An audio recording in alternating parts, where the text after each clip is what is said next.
Yes. The lead Spring Army sends its regards.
Hello, everyone. I'm the Enforcer, and I'm becoming the Enforcer Matt.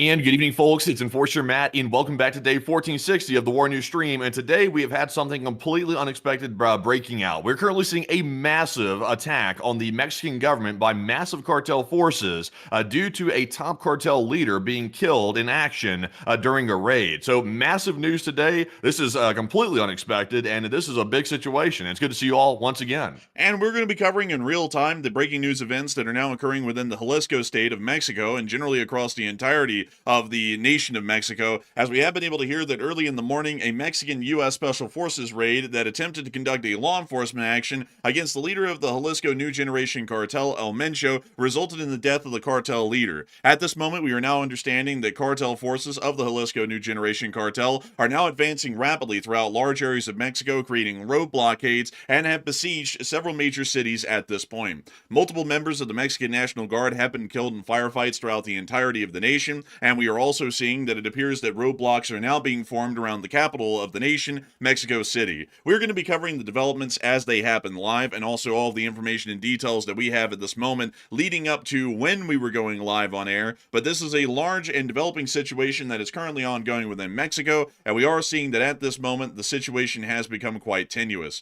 We have been able to see that at least within the Guadalajara area, civil airspace has largely been cleared out at this moment, and if we were to show y'all right here, you can see that a large amount of aircraft are still on the ground at Guadalajara, but at Puerto Vallarta, which we understand the entirety of the airport is now under the control of the Jalisco New Generation Cartel, it does appear that there is practically little to no flights that are operating, and it does appear that this flight of a Cessna Citation seems to be on the tarmac, but not moving at the moment. We do understand that the main terminal is under the control of the cartel, at least within that area as we speak. We are going to be getting on into the information that we were able to get, starting in our sequence of events, but at any moment, Enforcer Matt will you'll have to break us away immediately into more breaking news that may be coming out as the moments continue to pass. This is a rapidly evolving situation. We are trying to cover this the best we can live, but with that in mind, while we're going to be trying to keep the sequence of events up to date, we may have to break for those new developments that are going to be coming out any minute now.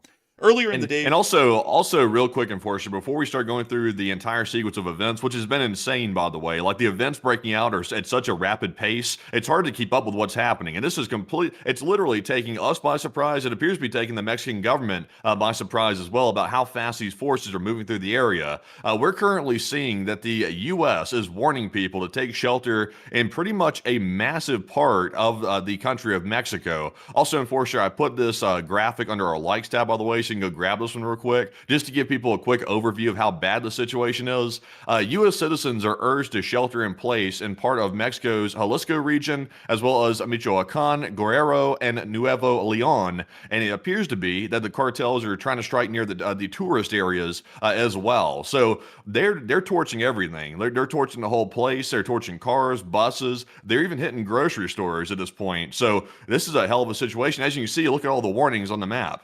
Also, to read y'all the current statement that has been issued by the U.S. Embassy in Mexico, it reads as follows. Jalisco State, including parts of Vallarta, Chapala, and Guadalajara, the Tamaulipas State, including Reynosa and other municipalities, areas of the Michoacan State, Guerrero State, and Nuevo Leon State are currently under this event. Due to ongoing security operations and related road blockages and criminal activity, U.S. citizens in the named locations should shelter in place until further notice. Actions to take. Avoid areas around law enforcement activity. Be aware of surroundings. Seek shelter and minimize unnecessary movements. Monitor local media for updates. Follow the directions of local authorities, and in case of emergency, call 911, the same 911 that we would use in the United States. Avoid crowds. Keep family and friends advised of your location and well-being via phone, text, and social media. We do understand that this situation has been created, which is now sweeping the majority of central and southern Mexico, due to an incident that happened earlier this morning. From what we were able to understand, a joint U.S. and Mexican Special Forces raid was conducted this morning on a compound which housed the leader of the Jalisco New Generation Cartel, El Mencho. El Mencho and the Jalisco New Generation Cartel have been famously known within Mexico as being one of the most brutal and well-armed cartels that has been seen in the modern day. Its rise, at least within cartel history, has largely been meteoric over the past several decades, and it does appear that even according to the Mexican and U.S. governments, the Jalisco New Generation Cartel does pose a significant threat to the security and safety of the Republic of Mexico's government, and also the security and safety of the United States of America concerning the U.S. border. We do understand that the Jalisco New Generation Cartel, along with the Sinaloa Cartel, are the two primary cartels that are involved in the heavy fentanyl trade, which the United States government and the current administration has taken a strong stance against. With all of that in mind, when the Special Forces raid was conducted earlier this morning on the compound, we do understand that some form of a firefight broke out, which generally was apparently unexpected, according to U.S. sources, which spoke to CBS earlier today. Once the firefight broke out, in amongst the crossfire, El Mencho apparently caught a stray round, or was actively targeted by the Special Forces teams. Nevertheless, he did end up dying on a medical evacuation flight after the raid had been conducted, bleeding out inside the helicopter while it was airborne. After this information emerged, we then saw that the Jalisco New Generation Cartel began to act immediately, specifically, at least at the opening, within the Jalisco state, but we do understand that this is now spread to the states of Sinaloa, also Guanajuato, and also the areas just south of Mexico City within the Puebla state of the Republic of Mexico as well. We have been able to see a humongous amount of video footage from the area of Puerto Vallarta and also Guadalupe, where it appears that most of the cartel actions are being conducted at this moment, as it also appears that Puerto Vallarta is actually being besieged or being occupied by the cartel forces at this point as an official base of operations. Mobilizations were being conducted earlier in time before the major events that happened in Guadalajara and Puerto Vallarta, where we were able to see that a large amount of the Jalisco New Generation Cartel forces, as seen in this picture here, were actually mobilizing and beginning to move into the area. The cartel, at least this particular cartel, is actually incredibly incredibly well armed and is able to operate a heavy amount of technicals, which provides heavier firepower, along with a decent amount of infantry arms and body armor equipment. This means that while they are not able to generally exert, from what we would understand, control over Mexican airspace with any shoulder-fired manpads or air defense systems, they are able to take direct control of ground areas and give forces like the Mexican Army and the Mexican National Guard a significant fight, considering that they are somewhat equally armed to their counterparts in the Mexican National Guard and the Mexican Army, at least in the ground force engagement. Additionally, we then saw that within the area of Puerto Vallarta, things were beginning to descend into chaos quite rapidly. Roadblocks appeared to have been created around the entirety of the city earlier on. As we can see in these short clips here, fires were burning on cars inside of parking lots and also along major highways as well, which generally blockaded the city instantaneously. We were then able to hear that the Jalisco New Generation Cartel began to move into the city and appeared to have continued its attempted strategy to take over critical infrastructure and transportation hubs, as we then heard just moments later that the cartel forces were beginning to storm the international airport at Puerto Vallarta in an attempt to also take control of the airport and stop any further flights from leaving the city. We were able to hear that a pilot actually reported over an intercom that it appeared that the cartel was actively storming the airport while the aircraft was on the tarmac, and we were able to hear that transmission right here. Que nos van a quitar el pasillo. Sí, capi, sí. Están suspendidas las operaciones. Hay hombres armados en el aeropuerto. And we actually have further developments coming out at this moment. Matthew, what do we got? Okay, so just to give y'all some details real quick, the guy who was taken out, his name was Mencho. He was the leader of the Jalisco New Generation Cartel, also known as the CJNG. He was apparently in the process of being captured by Mexican Special Forces when apparently he was shot and killed on the way to Mexico City to receive medical care. So the goal of the operation was to capture this guy. It was not to actually take him out. So it appears to be that something went wrong in the raid, and this guy ended up getting shot and killed anyway, which was not apparently the goal. But one thing I do want to clear up real quick, because I'm seeing several people mention this. They're saying, did the U.S. participate in this operation? And right now, we only have preliminary information about that, but we're being told by U.S. sources that the U.S. did not directly participate in this raid. The Mexican Special Forces were the ones to carry it out on the ground, and the U.S. simply provided what's known as complementary intelligence to the Mexican Special Forces to go find the guy at his compound. As far as we can tell, apparently he had a compound in an area called Tapalpa in Jalisco, and he rarely ever left the compound. He pretty much stayed there all the time. So they knew where to find him. They went there to get him, but it sounds like the Mexican Special Forces had a little bit of a trip up and messed up big time, and it was not the intent to actually have this guy deceased, apparently. So naturally, this is going to start a massive situation because the government inside of Mexico generally is sort of neutral to the cartels for the most part. They try to stay on sort of neutral terms, so that way there's not a situation like this breaking out. But now that the top guy's been eliminated, this situation is probably going to go from bad to worse probably pretty quick, because it looks like they're on a warpath as of right now. And it does appear that they're certainly on a warpath from what we're able to hear at the moment, and I hope that does clarify a little bit of additional information that we were just able to find about the situation that has concerned the death of Mencho. Right now, there's a lot of information that's coming out, and we're trying to piece together the pieces publicly as much as we can. Earlier in the day, there was a CBS report that stated that it was actually a joint U.S. and also Mexican Special Forces venture, but it now appears that it was primarily a Mexican ground force operation that had a heavy amount of U.S. intelligence support, which seems to have been lost in the translation from CBS, apparently. But moving on from that, and on out of that information, and getting us back into the pictures and videos of the roadblocks that were created before we get back to the airport situation, I do want to show y'all the fires that have been created here by the cartel. This actually appears to be some sort of a coordinated campaign to besiege and capture cities, either to put extreme pressure on the Mexican government to meet the cartel's demands, or to be able to try and see that the cartel actually starts to take over physical land holdings within Mexico that the Mexican government would then have to forcibly retake from the cartels, largely instilling their revenge or vengeance for the death of Mencho one way or another. We can actually see that the cartel has set up a wide array of tires along the area of this highway and sent them alight to be able to create a physical barricade for anyone who was trying to enter or exit the city.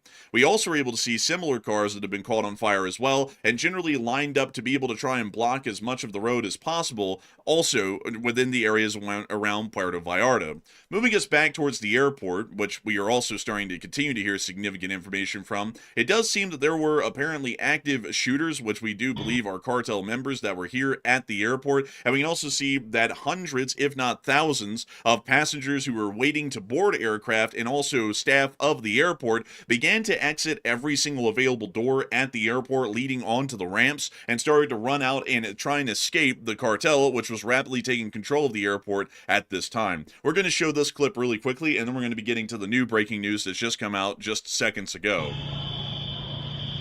And we can see them running off into the distance.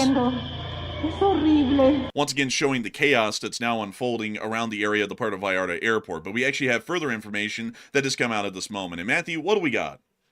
Okay, so this situation is getting very bad. It's getting very bad. This is the first action I'm hearing about that will directly impact the United States. We have just gotten word that operations at Mexico's busiest port in Manzanillo has apparently been suspended amid cartel violence. So it seems to be, and once again, I want to make this clear, Mexico is the U.S.'s #1 trading partner in 2025 and 2026, so this is going to have some implications behind it. We're currently seeing that the port has suspended operations, and we're not being told if the cartel violence has actually directly reached the port yet, but apparently they expect it to, and that's why they've suspended the port. So that is not good. Also, we are getting images, by the way, of it appears to be a Black Hawk helicopter that has been shot up by the cartel. I mean, shot up. They've deflated the tires on it. They've deflated pretty much anything on the aircraft, and also they've put bullets in the fuselage as well. So take a look at that, Enforcer. That's crazy work. Also, really quickly, I don't know if this picture doesn't look accurate, so I'm actually going to discredit that one and go ahead and throw that away really quickly. But let's get to the information that you have coming out at this moment. And it does appear that a Black Hawk helicopter did sustain somewhat significant damage. This appears to be a UH-60 of the Mexican National Guard. We can see that apparently the tire took a couple of bullet hits and did deflate upon landing. And we also were able to see some additional small bullet holes within the landing gear assembly of this Black Hawk as well, showing that the National Guard of Mexico, which I do have to say that unfortunately several members of the Mexican National Guard have already laid down their lives in the fight against cartel forces within the Jalisco state, are also taking fire at from the ground at their helicopters as well, which are operating over the Jalisco state. We actually can't see any of those, by the way, Matthew, on Flight Radar 24. Their transponders appear to be off at the moment, as we do understand that a NOTAM was issued over the whole Jalisco state earlier, so we can't see them, unfortunately, but it does appear that they are taking fire wherever they're operating at the moment in the area. Yeah, also, by the way, I will say, I'm not just trying to hype these folks up just because of whatever reason, but the CJNG, they have a very strong paramilitary force. I mean, very strong. They have armored vehicles that rival what Ukraine uses in an active war zone. So they are highly armed. They have machine guns out the kazoo. They've got everything. Also, they have really good intelligence, believe it or not, as well. So they're able to see these aircraft in the sky. So when they turn their transponders on, just like anybody else can see it, this cartel can see it, and they can probably see it even without Flight Radar 24. So this is a bad situation. This force that they're fighting against, the Mexican government's fighting, is as powerful, if not more powerful, than the actual Mexican military. So that's how precarious this whole situation is and how quickly it can go sideways, as we've seen over just the last few hours. And it certainly does appear that it is going sideways. We also have been able to see a couple of clips that I haven't been able to put down on the map, but they're brand new, actually showing the Mexican National Guard and also now the actual Mexican Army, the regular army, out in the streets on the highways. We're unsure where this is at the moment. The location is unknown, but we can see that the tensions are incredibly high, and the Mexican armed forces are attempting to take control of the streets before the cartel can. Here's a clip from one of those highways in an undetermined area of central Mexico. We could see the Mexican army, and let's see here. Actually, that would be, I'm trying to see if I can read the side. That would be actually, I believe, the Department of Emergency Services in Mexico, if I'm reading the side of that truck correctly. But we can see them boarding onto their trucks, largely equipped similar to the technicals of the Jalisco New Generation cartel.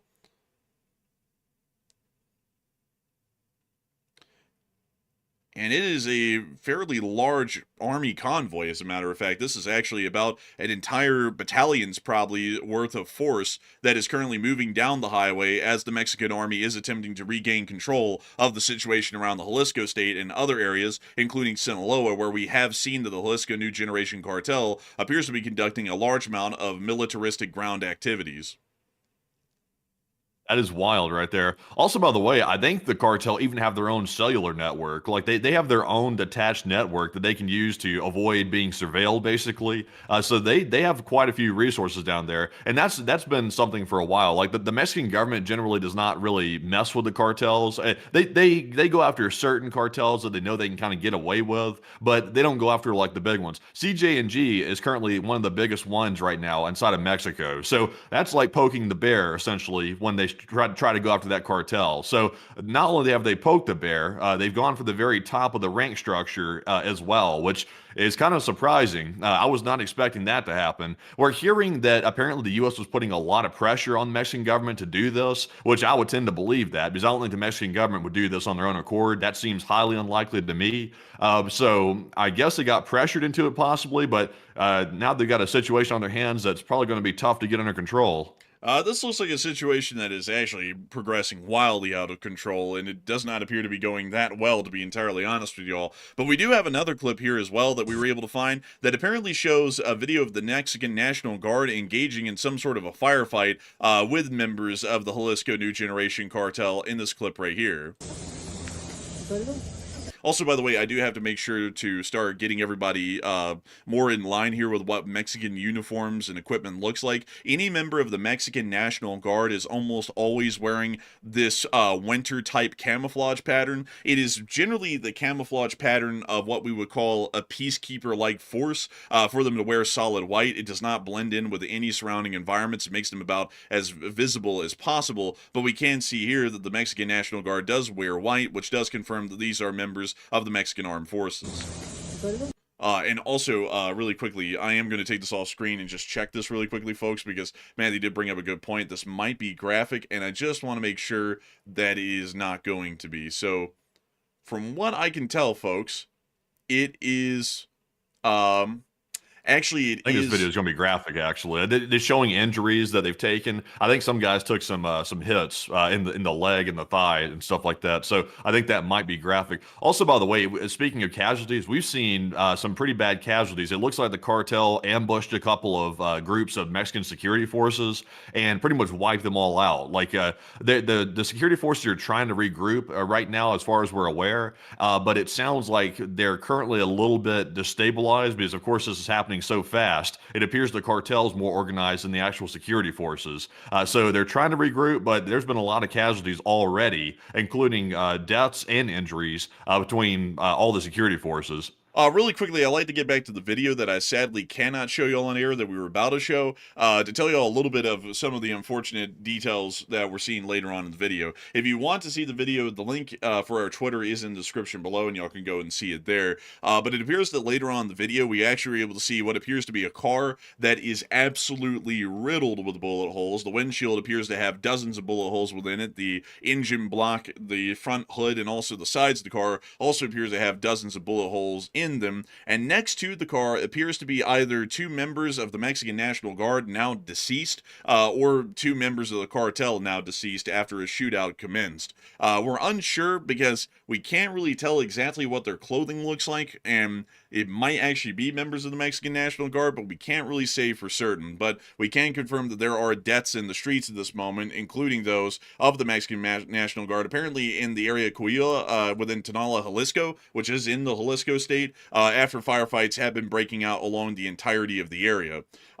We have also been able to hear, moving us on into some other clips, that the Mexican army is once again mobilizing within the area and is rapidly moving to try and meet cartel forces at the head. And we were able to see in this clip here that it does appear that the Mexican army was moving armored cars, very similar to those of the Tiger armored car class from the Russian Federation, or the similar classes to the Max Pros here in the United States, through cities at a rapid pace as they're trying to meet the cartel face to face and face them down in armed firefights outside of the cities.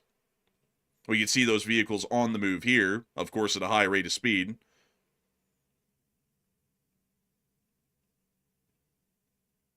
Which forces are these again that we're looking at? These are the forces of the Mexican army. Interesting, interesting. It's just incredible to me that I have to even ask that question because it should be clear that, you know, armored vehicles of this nature should be of the national government. But at the same time, though, the cartel has equipment that looks almost identical to this, if not more kitted out than this. So it's kind of hard to distinguish between the two forces from just looking at videos. I'm trying to see really quickly, folks, if I can find y'all the clip that I had earlier, actually showing some of the cartel's armed forces. It was actually, if you can find it, man, it was published by a minister of foreign affairs or a deputy minister from Poland, I believe it was, that actually showed a clip of some of the cartel soldiers in the back of one of their own armored cars. They were incredibly well equipped. They had ballistic helmets, ballistic vests. They also had some very well equipped rifles with flashlights, high-end optics, other such things, and it does. Jammers too. Yeah, and jammers as well. I mean, they generally have the entire complement of infantry-based equipment that one would actually need to be able to conduct infantry-based tactics, and also getting y'all back into to part of Vallarta here for a moment. It actually seems that they have a larger strategy that we're watching unfold live right now. The cartel currently within this area is actively taking control of all points of egress into the city, including all of the major roadways, stopping anyone from getting in and out of the city. They've also been able to take control of the airport at this moment, from what we understand. And there's now been reports that they're burning aircraft on the tarmac, but we haven't gotten any actual verifiable picture and video evidence of that yet. It just appears to be rumors and reports that are coming out of the area. And we've also been able to see that they are now setting fires throughout the entirety of part of Vallarta as well. It seems that this is an attempt to either strike fear into the public within part of Vallarta, and to also be able to stop any of them from leaving. That makes me believe, folks, that they're about to be taking the entire city hostage, because if they're closing off every single point of egress to escape the city, and nobody can enter the city, and nobody can leave the city, with a force like this, they're either trying to take direct control of part of Vallarta to create a base of control, or they're about to try and hold the entire city hostage and threaten that if the Mexican government does not meet their demands, they might start to execute civilians and tourists that are currently within part of Vallarta, which also includes a decent amount of American citizens. But we actually have news coming out at this moment as well. And Matthew, what do we got? Okay, so let's bring you real quick to a recent announcement that the CJNG made over, it appears to be a messaging app. I'm not really sure which one it is, but it's from AZ Intel, by the way. That's the Post. We're currently seeing that the CJNG has stated to everybody in the area, they said, do not leave your homes. There's going to be a mess because of the corrupt government. We have orders to finish off anyone who gets in the way, and we do not want to harm the public. Everyone stay in your homes until things are under control. So the CJNG is telling civilians to go hide in their homes. Basically, what we had heard before, we had heard statements that apparently they were going to wipe anybody out that they find on the streets, regardless of who they are, unless they're in their houses by a certain time. So it sounds to me like they're trying to clear out the streets, so that way the only people left in the streets are the government and security forces, and they're going to go to a direct war with these forces in the area. So you could be right. It could be that they're trying to secure this region, specifically the Jalisco region, so that way they can try to negotiate with the government from that point forward, perhaps, or something of that nature. But it's pretty serious, though, because they're trying to basically take over an entire region of Mexico, and it's not limited to Jalisco, by the way. It's reaching into other regions as well. So the government has a situation on their hands where they have to get control of this area again, or essentially they're losing control of a massive part of their country. Yeah, it does seem that that is definitely the case, and we might be seeing that they are going to attempt to take the city hostage, or I would have to say that this also seems wildly similar to me, folks, at least for what it appears they're trying to position themselves into right now, a part of Vallarta. This sounds like it's about to be a brand new Sarajevo, and to remind everyone of what was going on way back in the day in the city of, I believe it was Sarajevo in Bosnia and Herzegovina, back during the Bosnian Wars, or generally the Yugoslavian Wars, we were able to see that I believe it was the Republic of Srpska, generally took control of all points in and out of the city and started a general blockade of the city, and would use snipers and other forms of actions to fire into the city at civilians and create such an abhorrent, even according to their own doctrine, humanitarian situation for the citizenry on the ground that the other forces in Bosnia would have absolutely, or which is the Republic of Bosnia and Herzegovina, would have absolutely no recourse but to accept the demands of the Republic of Srpska. Otherwise, Otherwise, they would continue to see that their fellow citizens in Sarajevo would continue to suffer at the hands of the Republic of Srpska armed forces. This seems to be a fairly similar situation that we might be seeing here, to where the Mexican cartel, the Jalisco New Generation, is going to try and blockade Puerto Vallarta, and then threaten that if the Mexican government does not accept their demands, they're going to allow for these people to begin to starve, and they're also going to sporadically fire at and kill any of them that they can find if they're wandering outside of their houses, to be able to try and get some necessities like food, water, or something else. The Jalisco New Generation cartel put out a specific warning for the Puerto Vallarta area just a little while ago, and did state that if any citizens were found outside of their houses after 2 p.m. this afternoon, which at this moment I believe that time is currently past right now within the city, they stated that they would be shooting to kill literally anyone, no matter who they were, men, women, or children within the city, if they ventured outside of their houses after about 2 o'clock. So it does seem that they might be working on creating that sort of a scenario to where the humanitarian situation is so bad, either the Mexican government has to continue to watch that happen as they try and break this siege, or they will have to meet the cartel's demands to be able to see that these sieges and the brutality ends. We're not really sure if that is going to be the case, but considering that the cartel does take pretty dastardly actions, at least historically, it is definitely without a doubt that they could try and take actions similar to that in the present day. Matthew, what are people thinking about this cartel action in the moment? Are people thinking that the cartel is attempting to take over regions, take over the government, or do they think that the Mexican government will actually be able to maintain complete control of the situation no matter how bad it gets? And what are you thinking about it as well? Okay, so what do you think this is going to come to, basically? How bad are these cartel attacks going to get against the Mexican government? How bad is it going to get? 39% said the cartel will take over some regions, while 25% said Mexico will maintain full control, and 22% said the cartel will take over the government. So this is very serious, by the way.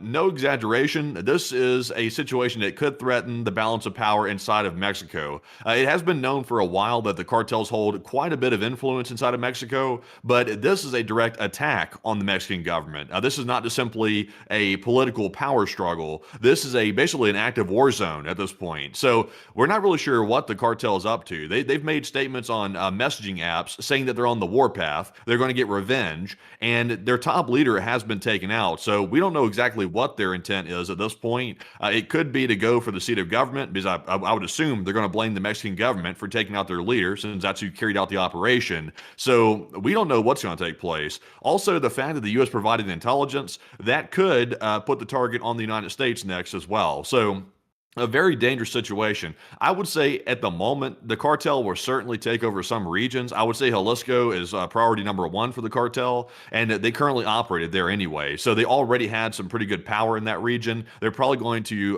cut it off, though, from the rest of Mexico. That's my guess. But they'll probably move on beyond that, because we're seeing in other places, including tourist locations inside of Mexico, there are cars being torched. There are gunfights taking place. So it's not limited to Jalisco. It's moving outside of it as well. And we're also hearing about clashes with possibly the Sinaloa as well. So this could spark a cartel war in the midst of the Mexican government getting attacked. That's how crazy the situation is right now. It's almost a full war zone inside of Mexico. But Enforcer, what say you? And also, I just saw someone ask, Mencho is dead, and yes, that is correct. Mencho actually died about a few hours ago, around 4 hours or 5 hours ago at this point, in a Mexican Special Forces raid that appears to have gone pretty poorly after Mencho's men and himself started to fire back at Mexican Special Forces. We understand that they hit him and actually ended up killing him in the process of the firefight. So that is why we're seeing what's going on in Mexico happening right now. If you're joining us right now, just to make sure to recap this really quickly before I even talk about the poll myself, right now what we're watching is the Jalisco New Generation cartel, which is one of the big two out of the cartels in Mexico, which also includes the Sinaloa cartel, is currently conducting basically an all-out war against the Mexican government and what appears to be possibly the Mexican people, due to the fact that El Mencho just died in that raid about 5 hours ago. So that's what we're watching right now, and this is why that's happening. So moving out of that, I would have to say that while the cartel does pose a significant and major danger to the Republic of Mexico on the ground, I think that the Mexican government will be able to maintain full control of the situation, although it's definitely going to get pretty hairy here quite soon, and it already is pretty hairy at the moment right now. Some areas of Mexico have descended into absolute lawlessness, like the Jalisco state area. And we do understand that this is spreading throughout the regions into different surrounding areas, even including the Puebla state, which is just south of Mexico City. If that is the case, It is definitely possible that the Mexican government would be able to retake control of the situation, but that is going to take some time. And we may also see that insurgent activities such as terrorist attacks by the Jalisco New Generation Cartel may become highly prevalent, especially if the Mexicans are able to destroy what we can now call the conventional armed forces of the Jalisco Cartel that we're watching currently still conducting his actions right now. To also point out some other additional actions, speaking of part of Vallarta, which seems to be the largest. Go ahead. Real quick though, before we jump back into part of Vallarta, which is, I believe, a tourist location actually, I'm seeing some crazy footage coming out right now. I'm seeing footage of a major gun battle between the security forces and the cartel in an area which I cannot pronounce. I'm not really sure how to pronounce this whatsoever. I wish I could, but you can show it on the screen though, and people can see the name of the place. It's a gun battle and a half. Let's just put it that way. It looks like both sides are fighting pretty strong. So check this out, Enforcer. It's at the very top of the Twitter page, and it looks like it's a wide open gun battle right now. So apparently this is in the area of La Desembocada. If y'all know where that is, apparently it is somewhere within the Jalisco state. But here is a video of a firefight. We believe that these men in the video are a part of the Jalisco cartel.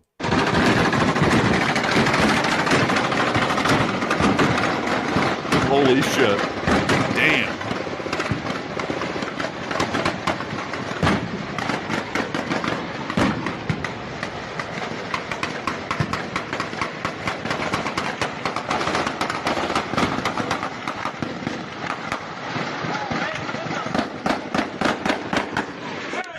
That is insane. Man, is that not insane or what? That is insane. You rarely hardly see gunfights quite like that in an active war zone in Ukraine. Like they are unloading 50 cal machine guns. Like the cartel side, they've got some firepower, and also the security forces are firing back. That's crazy work. You know, the only time I've seen firefights like that is when the Taliban attacked Pakistan. At least in terms of like the ferocity of the firepower, just in small arms. This is absolutely crazy right here. This is actually showing that the area is descending into absolute chaos. We also were able to see these clips as well, which are coming out of the Guadalajara Civil Hospital within the city of Guadalajara, which is actually showing that the hospital is trying to rapidly evacuate while the situation is continuing to deteriorate in the Jalisco state area, which also includes the city of Guadalajara. We see them conducting a hurried evacuation, generally running around and trying to do everything that they can as quickly as possible before the cartel might possibly take control of the hospital. Pretty rough situations, to say the least. We have also been able to see that additionally, it appears that there were some clashes going on between the Mexican security forces and Jalisco cartels in Guadalajara itself, which is just right outside of the hospital, which is ongoing at the moment. Actually, we have so many clips coming out right now that it's fairly hard to even keep up with them, and then also show what's going on here on the map that we already have from prior. But I do have to bring y'all back to Puerto Vallarta, and we're going to have to force this news through because this is a fairly important one, because we did get to see that it appeared that the Costco had actually been caught on fire within the area of the city, which I do believe that we have in one of these clips somewhere in here. And let me see if I can get it for you all here really quickly. I believe this is also, by the way, the Costco actually was not on fire. It was the cartel had torched some cars in the parking lot, so the Costco was safe. It's just simply a huge fire in the parking lot. Oh, okay. So they did catch some cars on fire around the parking lot of the Costco, but luckily they didn't catch the Costco on fire. Roosters. I gotta say, this kind of stuff is really crazy to see, and really kind of showed how bad of a result would happen if the cartels were hit incredibly hard. I mean, you know, that's one thing that's for certain at this point. Do you see, though, like it appears to be, because I've seen some people noting this in the chat, the cartels had a very, very quick plan that they put into action once their leader was taken out. It seems to be this was some version of like a dead man's switch, basically. They had a plan ready to go in case this event took place, and it appears to be arson is their main weapon at this point. They're basically going around with gasoline. They're pouring it on everything. They're lighting everything on fire. They're hitting gas stations. They're torching cars. They're torching buses. Anything that's flammable and they can somehow set it on fire and cause a massive arson to take place, they're doing that. That's their main thing they're doing right now. They're also, if they run across any security forces, they're literally going by and spraying the cars that they're riding in too. So they're doing that. So it seems to me like this plan here was probably in the works for a long time, and it's just now being put into action now that their leader's been taken out. I think that this was definitely some sort of a war plan that they had. I'll be entirely honest with you. I believe that the cartel may actually have several different war plans that they can execute, and that they also train their members in some sort of infantry level tactics and strategies. Because what we're seeing so far is actually pretty well thought out and incredibly thorough on a wide scale. The fact that they're creating roadblocks on major roadways throughout key areas of the ongoing conflict is showing us that they generally have an understanding of how logistics and supply lines work, and also reinforcements and where they would come in or in what points of egress they would have, and that they're trying to block them off to even slow down the amount of reinforcements that the Mexican National Guard and the Army are able to move into the area. We've also been able to see that multiple flights were diverting out of the area earlier, as of course the area has been completely closed to civilian air traffic due to the major situations that are now developing on the ground, including an American Airlines flight that was actually heading to Puerto Vallarta, and we also understand that a couple of flights as well that were also heading to the city have been diverted as well, as the airport has now been taken over by the cartel. Additionally, outside of that, we were able to see that there was an unfortunate attack on the Mexican National Guard in San Isidro. I cannot show y'all this full video, but from what we can tell, to quickly get y'all over here to this, these trucks that you see right here in black are actually the trucks of the Jalisco cartel. The ones in white are of the Mexican National Guard, and these trucks literally just drove up and conducted a drive-by on the Mexican National Guard. And while I can't show y'all the full video, I can confirm that unfortunately several more National Guard members in this video did lose their lives, and largely laid down their lives in the line of service in Mexico against the cartels as they're conducting their reign of chaos throughout the region at the moment. We were able to see that nearby, and not that much later, around the area of the town of Aztlan, if I'm pronouncing that correctly, did appear that federal forces of the Mexican government were beginning to move in, which we could see in this clip right here.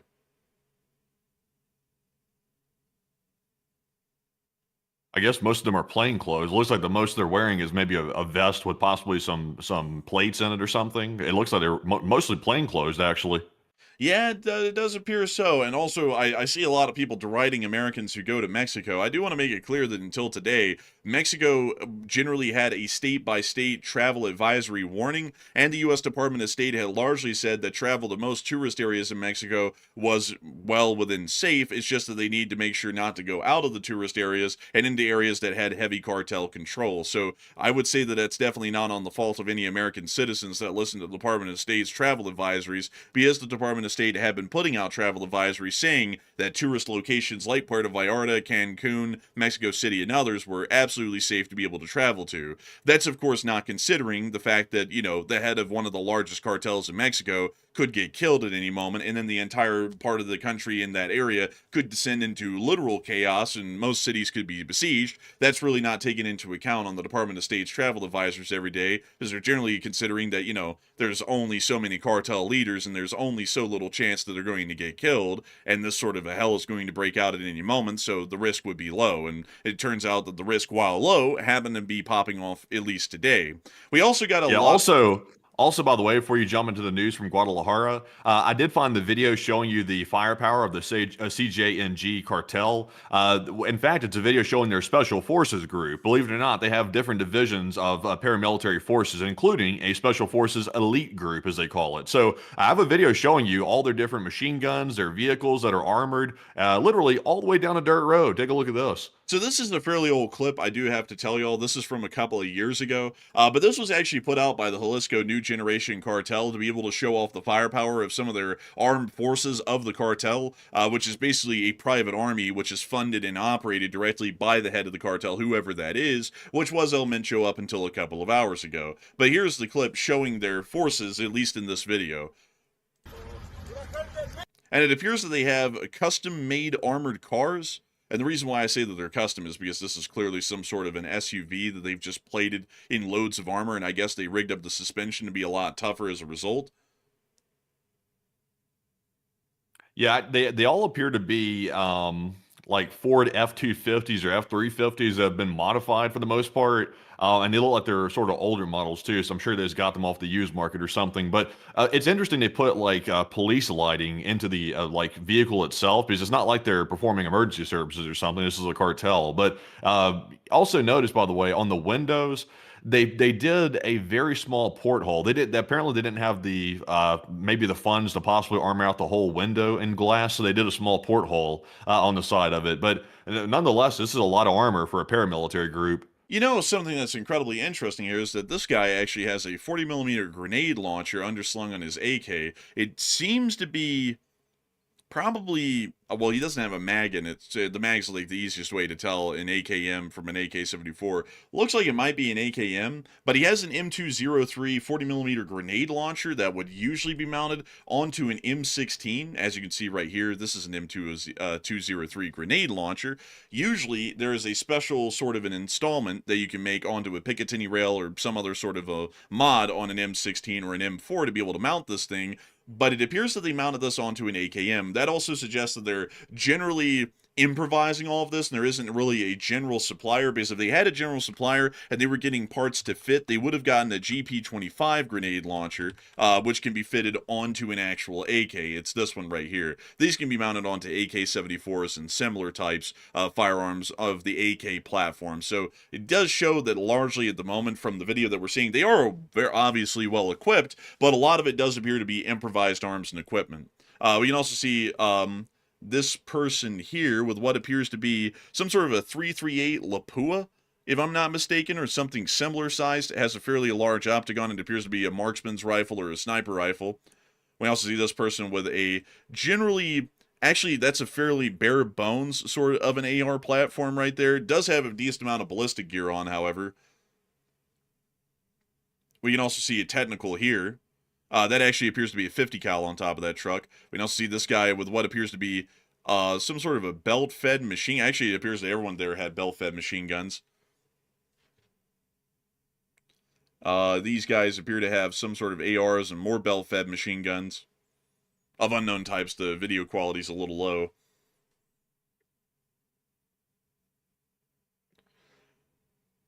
Look at it going all the way down the dirt road, though. Like, it's like the whole dirt road is like full of these guys. Also, the side of the vehicle says Elite Forces or something, like below their like logo and the skull and bones and shit, or junk, excuse me. Down there at the bottom, it says Elite Forces or something. So I think this is their version of Special Forces. I believe so. We can also see here that they have a Jeep that they have also custom kitted to be armored. It doesn't appear that the tires on any of these vehicles are bulletproof, however. We can also see what appears to be a Hummer that they've armored up as well. This appears to be that Hummer.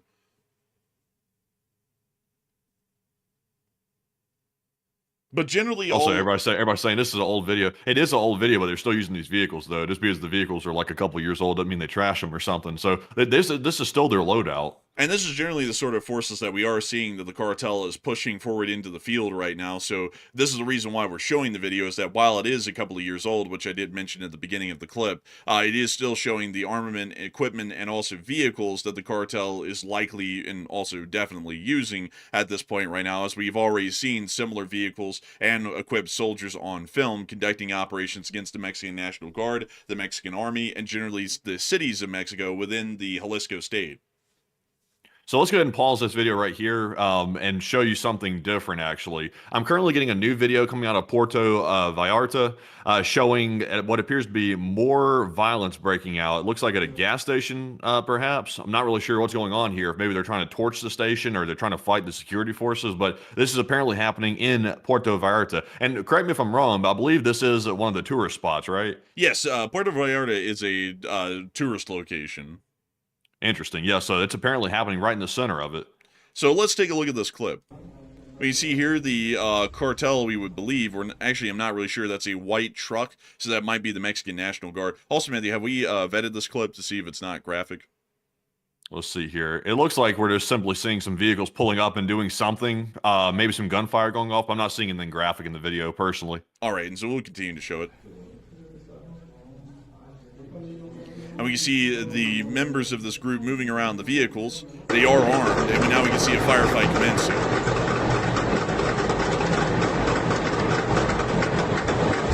We can hear the firefight continuing on down the street. It appears to be off to the right side of the camera. We now see them once again relocating to the vehicles quickly, and it appears that they're hopping in and trying to get out of the area as quickly as possible. The firefight is continuing, however. It It appears that the two vehicles have actually run into each other in the chaos, but now they're getting out of the area. Oh, that was the cartel, and they're running from the Mexican army that's in the armored car.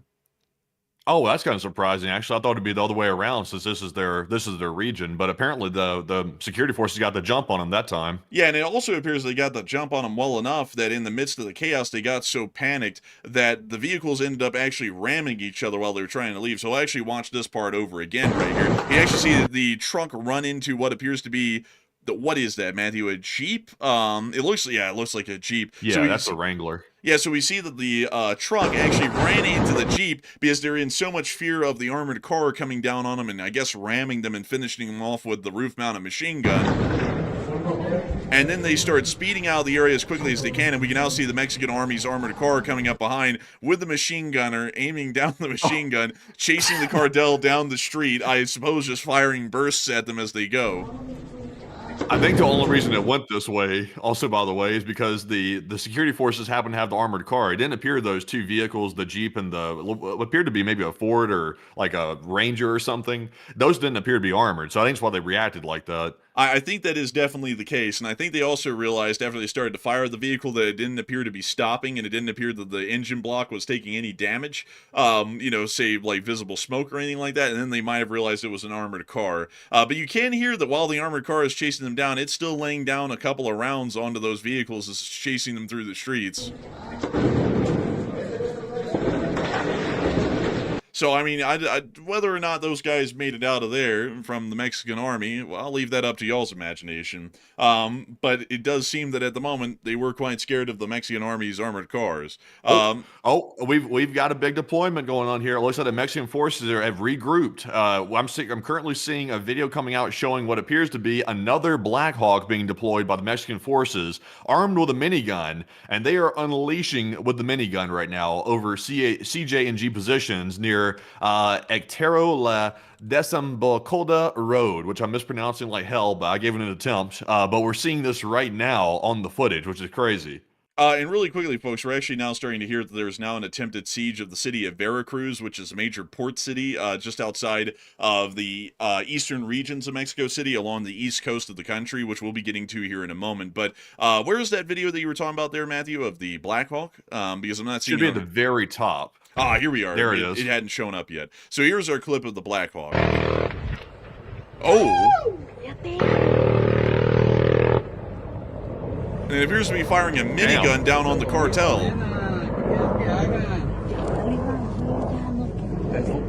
I'm not going to lie, man. For everyone to be kind of doubting the Mexican government earlier on, I mean, the Mexicans are kind of whipping out the firepower on the cartel right now.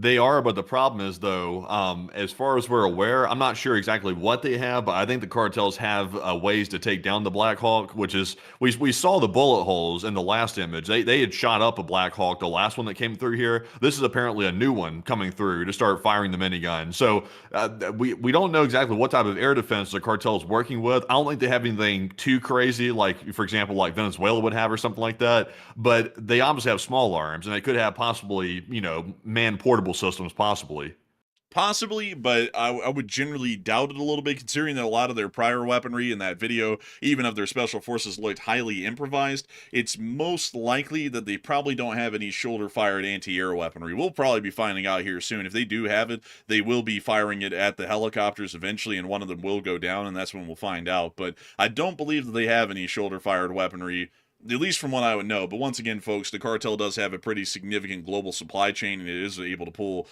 kind of anything from anywhere, so they might have been able to get their hands on a couple of man pads, but we'll have to generally wait and see on that. But we're going to continue this clip of this Black Hawk here that's laying down a pretty decent amount of rounds downrange onto what we are guessing are cartel forces on the ground below. And we see the helicopter once again flying fairly quickly as the gunner, I believe, is lining up possibly another target. Doesn't appear that he is. He actually appears that they're flying on out of the area. But moving us on from that, we're now going to be moving from the west coast of Mexico, where most of the incidents have been going on, and we're now going to be moving on over and into the area of the east coast, just east of Mexico City. We have been able to hear that apparently there's now an attempted siege ongoing of the city of Veracruz, and we are able to see a little bit of those developments happening here in this clip. I don't know what the orange emoji thing is for down here, but we'll find out. only show part of this video, by the way. Is it graphic? No, I'm not sure about the source. Oh, okay. So we can hear firing going on outside. And really quickly to speed forward through it, we can actually see the cartel out there in the street, it seems, trying to enforce some form of blockade on some of the streets leading into Veracruz, which once again is starting to generally show us that they are trying some form of a blockade against Veracruz as well, and maybe trying to close it off to general egress and outgress points in and out of the city, like we've seen similarly within Puerto Vallarta and also Guadalajara at the moment. So right now we can confirm that there are road blockades going on in larger parts of the country, even including as far north as Sinaloa, near Mazatlan, which is in the southern part of the Sinaloa region. But we have not been able to confirm any larger developments or actions that have been happening close to the U.S. border or close to the border of Guatemala and Belize. We haven't seen any of that at the moment, but we are getting more breaking news coming out at this moment from central Mexico. And Matthew, what do we got? Okay, so we cannot show this video on the air because it does appear to be filmed by possibly American tourists that are currently in Puerto Vallarta. But Puerto Vallarta, which is, of course, a tourist location, if I can pronounce that properly, is currently one of the heaviest hit areas by the cartel forces right now. And we are seeing many fires breaking out, and it appears to be American tourists are currently hiding on the tops of roofs inside of that area. Unfortunately, you can show an image of it. We cannot show the video, certainly not, because I'm sure there's some issues with that. But I reposted it just now. Just show a clip showing the American tourists currently hiding out on the roof. And here they are. Yeah, as you can see here, they're hiding out. And you see in the distance, there are fires and arsons taking place all over this area. It's kind of surprising, too, because the cartels usually don't mess with the tourist areas. So clearly, they are irate because they're currently messing with the area that typically is off limits for the cartel because that messes with the Mexican government. So we're currently seeing they're taking it to that level. Also, Matthew, the town is Puerto Vallarta. So it's, yeah, I'm gonna be butchering these names all day. I can't do the Spanish pronunciation very well, so the butchering is going to have to continue. The butchering will continue, apparently, unfortunately. But beyond that, it does appear that we are seeing that there is still larger ashes that have been going on elsewhere within the area of the Jalisco state, which have happened prior, about an hour before we went on air, and we're going to be making sure to get you all into that as well. We have been able to see that down in the area of the city of Tizapan, which is just south of the Chapala Lake, we were able to see that there was a suspension of commercial activities within this area that was issued by the Mexican government. This is a Spanish to English translation of the post, and I'll be reading y'all off the English translation. Urgent statement, total suspension of commercial activities. To business owners, merchants, and the general public, in light of activation of Code Red, and with the priority objective of guaranteeing the safety of the population in the face of the violence recorded in the region, the relevant authorities urge the immediate closure of all non-essential businesses, shops, and services from this moment until further notice. This measure is preventative in nature, determined by the State Security Council to safeguard the well-being of employees and customers. Business owners are urged to suspend operations in an orderly manner and proceed to immediate home confinement. We reiterate the call to the entire population not to remain in public spaces and to stay indoors in a safe place. You will be informed in due course what conditions are suitable for reopening. Thank you for your cooperation. That was the statement from the local government of the city of Tizapan in Jalisco, where we have been able to hear that there is some significant cartel activities going on there as well. But moving us on into the largest city that generally finds itself afflicted with this situation in the moment, we are going to be moving on into Guadalajara. Guadalajara is a fairly large city within this more so central and western part of Mexico. It actually has a fairly significant population as well. I believe it's somewhere up around 500,000 people or more or so that live within the city of Guadalajara, a fairly significant one to say the least. We have been able to see that within the city of Guadalajara, there has been a National Guard base on the outskirts that was directly attacked. You can actually see the National Guard vehicles of the Mexican National Guard absolutely trashed after the raid had been conducted by the Mexican cartel, and you can also see the absolute carnage and damage that was caused as well, and you can even see in these pictures that the Mexican National Guard appears to still be engaged in a firefight with the Jalisco cartel, pushing them back and away from the National Guard base after it sustained significant damage from the raid. We also were able to see that it appears that the cartel forces were trying to burn gas stations within the city area, which we were able to see in this clip right here, and I'm just going to show you all general parts of the clip where you can see the cartel coming up, we can actually see that they've now brandished firearms at the gas station employees. Also, by the way, to point this out to many people, there is actually not self-served gas pumps in most parts of Mexico. It's actually serviced pumps by employees. So these are actually employees of the gas station. But before we get to the rest of this clip, we actually have more breaking news coming out at this moment right now. And Matthew, what do we got? Okay, so I think we covered this a second ago, generally speaking, but we've gotten an image here apparently showing the state of Veracruz in Mexico, which is an entirely new spot, by the way. Apparently, there are now fires and arsons breaking out on the roadways in Veracruz. So it appears to be that it's expanding as of right now. So it looks like Sinaloa, we're also seeing Veracruz, definitely Jalisco, and other regions as well are also getting overwhelmed by the situation, and it's expected to expand. Like, this is not expected to remain contained whatsoever. And we're currently seeing it happening here. We're also getting reports of the cartel hijacking oil trucks, these massive tandem oil truck situations that have like multiple tankers in the back that are attached to it. They're apparently hijacking those as well. And I don't want to get too far ahead here, but they could be planning to use those trucks with fuel or oil as some type of makeshift weapon. That could be a possibility as well. So we're not entirely sure, but it appears to be they're getting more extreme as time is going by against the Mexican government, which is pretty concerning.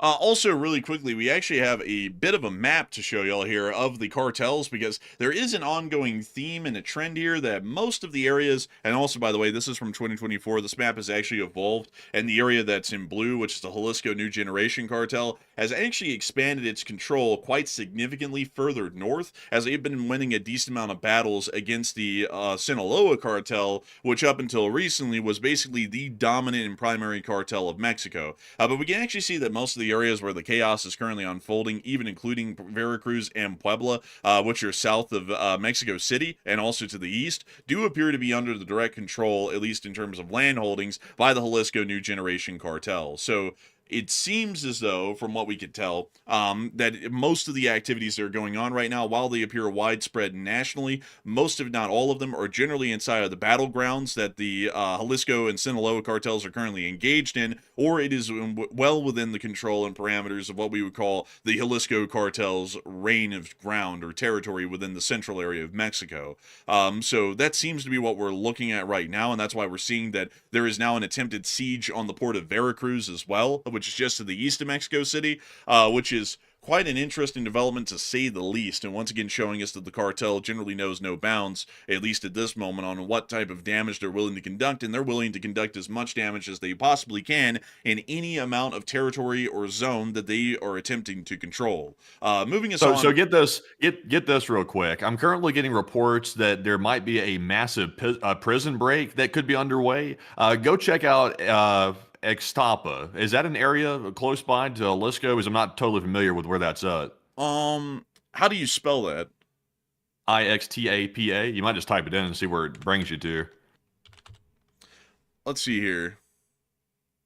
Yeah, actually, it is in the Jalisco state, and it is right here. So let's see. Is there a prison? Is there a prison nearby to this area? Because I'm getting word that maybe the cartel might be trying to break people out of prison there and let out some of their friends to help out. So let's see if that has any possible credibility to it. Let me see if I can pull this up. The Ixtapa prison. Let's see. So it does appear that there is a prison here, but unfortunately, I cannot find where that prison would be specifically on the ground for us to be able to find it really quickly, but there is a prison here. So let me see if I can try and find out where exactly that is. Because they actually are actively attacking that prison right now, by the way. That's actually confirmed from multiple sources at the moment. So it does appear they're trying to attack the prison and break them out. But sadly... So I do have a picture of the outer wall of this prison, which you can see right here. But once again, unfortunately, folks, I don't know exactly where this prison is relative to the town of Ixtapa. This is named after the town. That suggests it's close nearby. But I cannot find it on Google Satellite at the moment. So, oh, wait a minute. What is this? This is a school. Okay, that's not a prison. Let me see here. I can try and find this on air for us all really quickly, because this probably be... Oh, wait a minute. This is it, right here. This is the prison at Ixtapa. Here it is. Interesting. So if the reports are accurate, apparently there has been an ongoing attack on this prison. If the reports are accurate, take it with a grain of salt. Of course, we have not gotten visual evidence of that. And then it could be that maybe they've broken people out of the prison at this point because people on the ground appear to be in the belief that people are escaping the prison as we speak. So possibly so, maybe we'll have to find out. Now, also, by the way, as far as we're aware, many prisons in this region are apparently also heavily influenced by the cartel. So there are apparently gangs and things of that nature inside as well. So it wouldn't be too far-fetched to believe that, but we'll have to wait and get some footage. We'll have to wait and get some footage, but this does appear to be the prison of which we speak. And let me put y'all down on the street here and give you a little bit of a better view. That is the prison. And geez, Looks like it could be a rough one. that looks like the salty spittoon of prisons if I've ever seen one. I mean, that place looks rough. Like, that one looks like if you go in there, you don't make it out the perimeter. Just to be entirely frank. But apparently they're breaking in and trying to take control of the area, as it appears that there's some loud vehicle outside. But anyways, with that out in mind, it does appear that they're trying to break into this prison at the moment. Getting us back into this clip right here from the gas station in Guadalajara, we were able to see, getting us right back to where we left off, that the cartel had brandished firearms against the gas station employees, and we can already see one of them putting their hands up right here. The gas station employees are then told to run away from the pumps, and it appears that this person here was actually trying to race away in their car, but the cartel is now holding them at gunpoint as well, and forcing them to exit the vehicle. We now see them actually closing the door and telling that person to get out of there as they take the pumps and begin to pour gasoline onto the ground around the surrounding area, apparently to prepare it to light. We now see them dropping a lighter and then booking it out of the area, as the gas station is now being consumed in flames. If we fast forward a little bit, it appears that the fire largely started to die out. We can also see something venting some sort of liquid here. It doesn't appear to be gas, apparently. And we now see the gas station employee coming back for a moment, and it appears that the fire generally subsided without causing any major damage to the gas station, at least from this clip. But once again, showing that the cartel is trying to conduct as much damage as possible, even including inside of Guadalajara. We were able to hear of even further firefights that were happening inside of Guadalajara as well, which we were able to see in this clip. We can hear the major firefights breaking outside. This is in between the National Guard and the Jalisco cartels.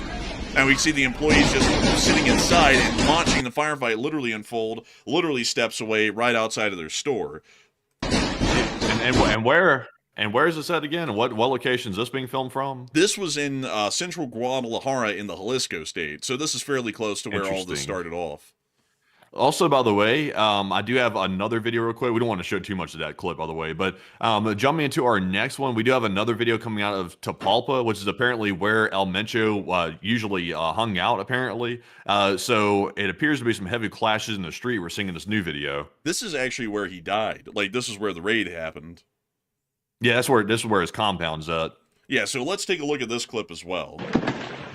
Again, we can hear heavy firefights breaking out throughout the entirety of the town of Tapalpa. Fairly heavy firefights, that is. We can also see what appears to be some form of army or armored or armed vehicles, is the best way to describe them, here within the clip, but we can't tell if that's the cartel or the Mexican Army or the Mexican National Guard. Considering that they're blacked out, we would assume they're probably a part of the cartel. The heavy firefights are continuing. We can actually see a National Guard truck right here, and a couple of members of the National Guard running to and fro from the truck. There's somebody racing by, too. I'm not going to lie, I think this is the one time that I get why they're racing by. Like in Russia, when there's just a fire, I'm like, why are they racing by? This is an active firefight, so I'm like, I kind of get why they're trying to race by. Oh, damn, there they go. Oh! Is that an armored truck flying in? Let me see here. Might like be. A straight pipe on it, man. That thing's like got some exhaust pipes on that thing. It might actually be that's a solid black truck that looks like it might be affiliated with the cartel, because they usually have solid black vehicles, at least from what we've seen so far. So that might have been a cartel truck absolutely peeling into the firefight. Damn, they're really pulling up.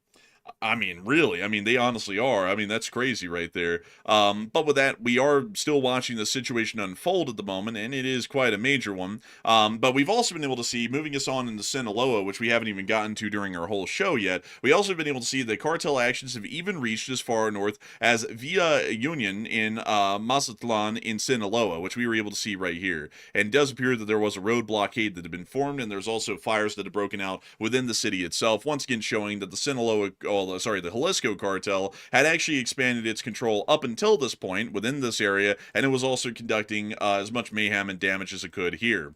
We have been able to hear some statements from the U.S. government in the meantime, including the Deputy Secretary of State, which it appeared that, let's see here. Actually, it doesn't appear that I have the statement from the Joint Deputy of State or the Deputy Secretary of State at the moment, but they did state that it was a good thing to see that this action had happened, but I don't really think they understood at the moment that statement was made, the kind of chaos that was soon to unfold in Mexico as a result of the actions that did unfold.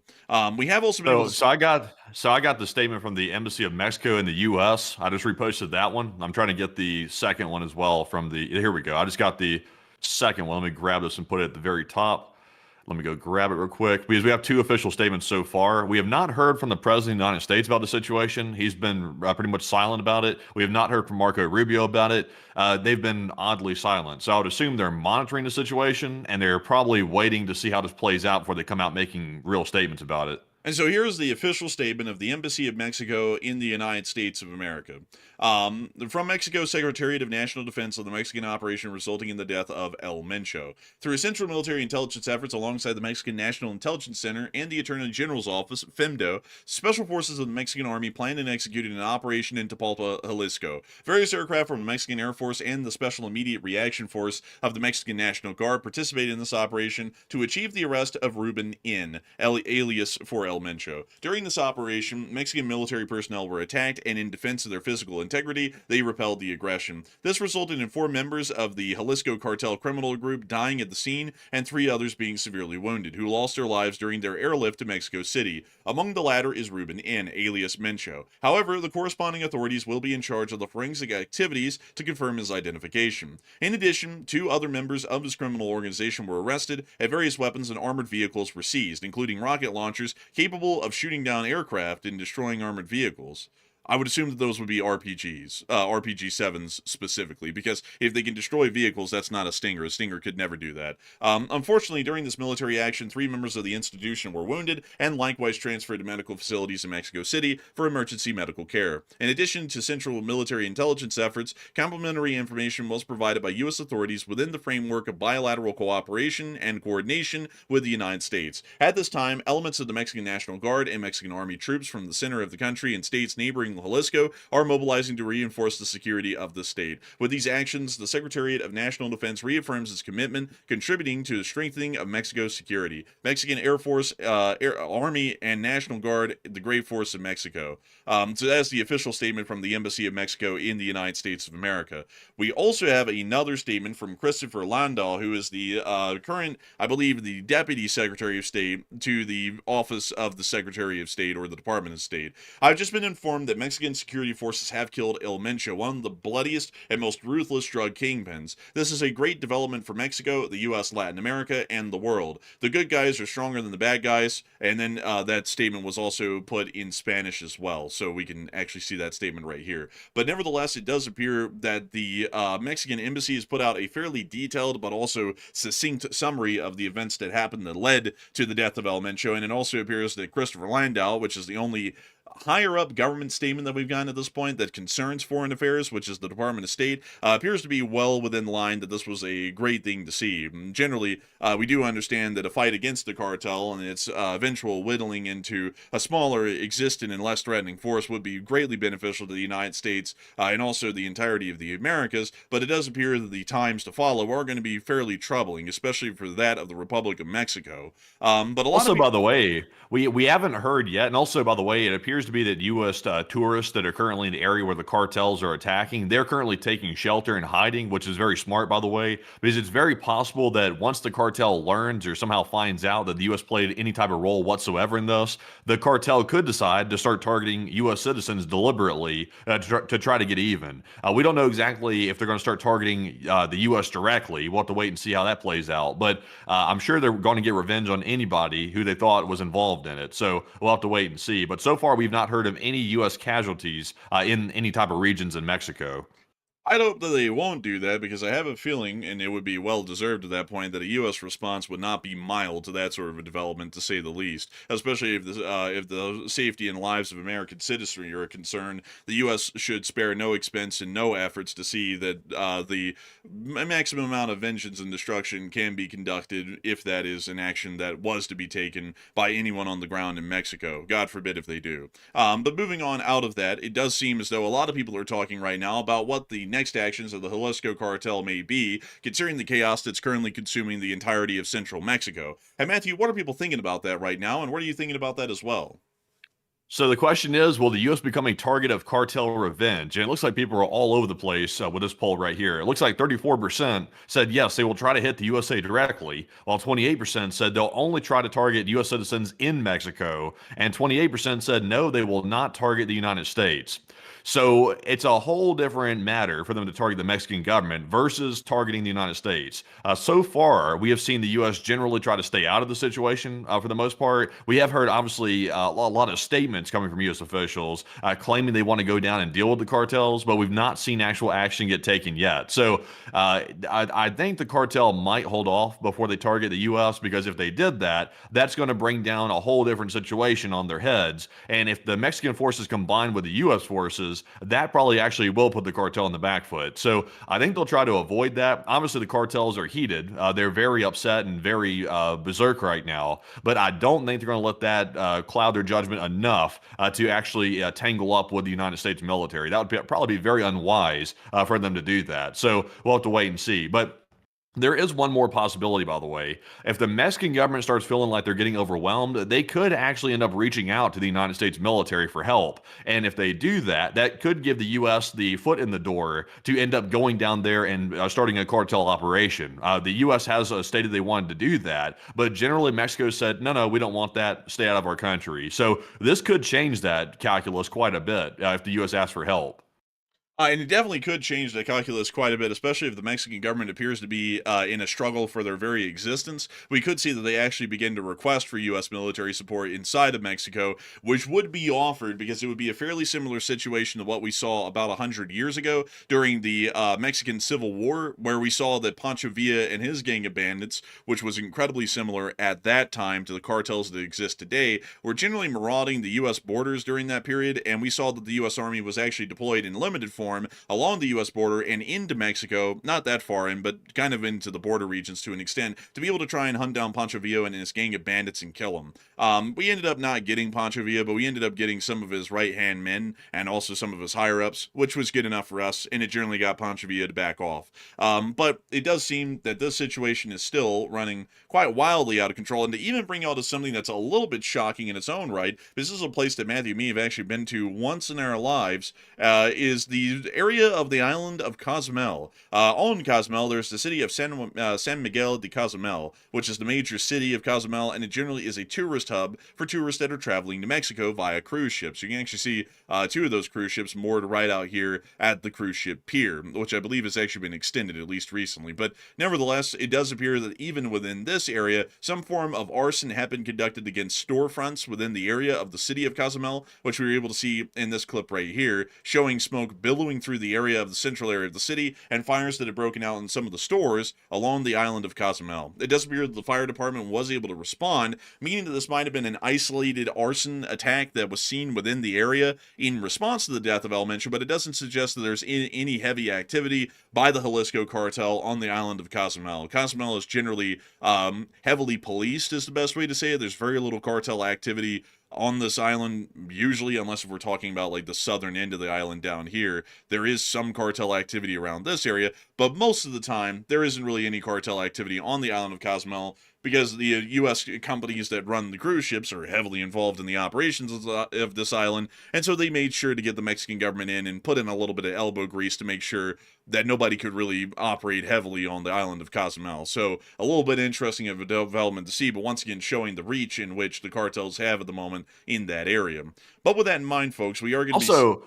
Also, by the way, we are seeing that apparently a new action that the cartel is taking is they're specifically going around and setting fire to banks across Mexico. We are seeing that in a recent video that we just got here. It looks like masked men are running around and busting in the windows of banks and throwing in gasoline, just like they're doing everywhere else, and they're burning the banks down. So that appears to be a new interesting situation. Also, by the way, Enforcer, there's some graphic language being used here, like halfway through the video, so be careful about that.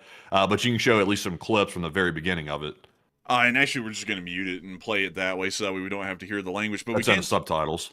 Oh, well, there we go. It's right there. No, it gets way worse. Like if you go further.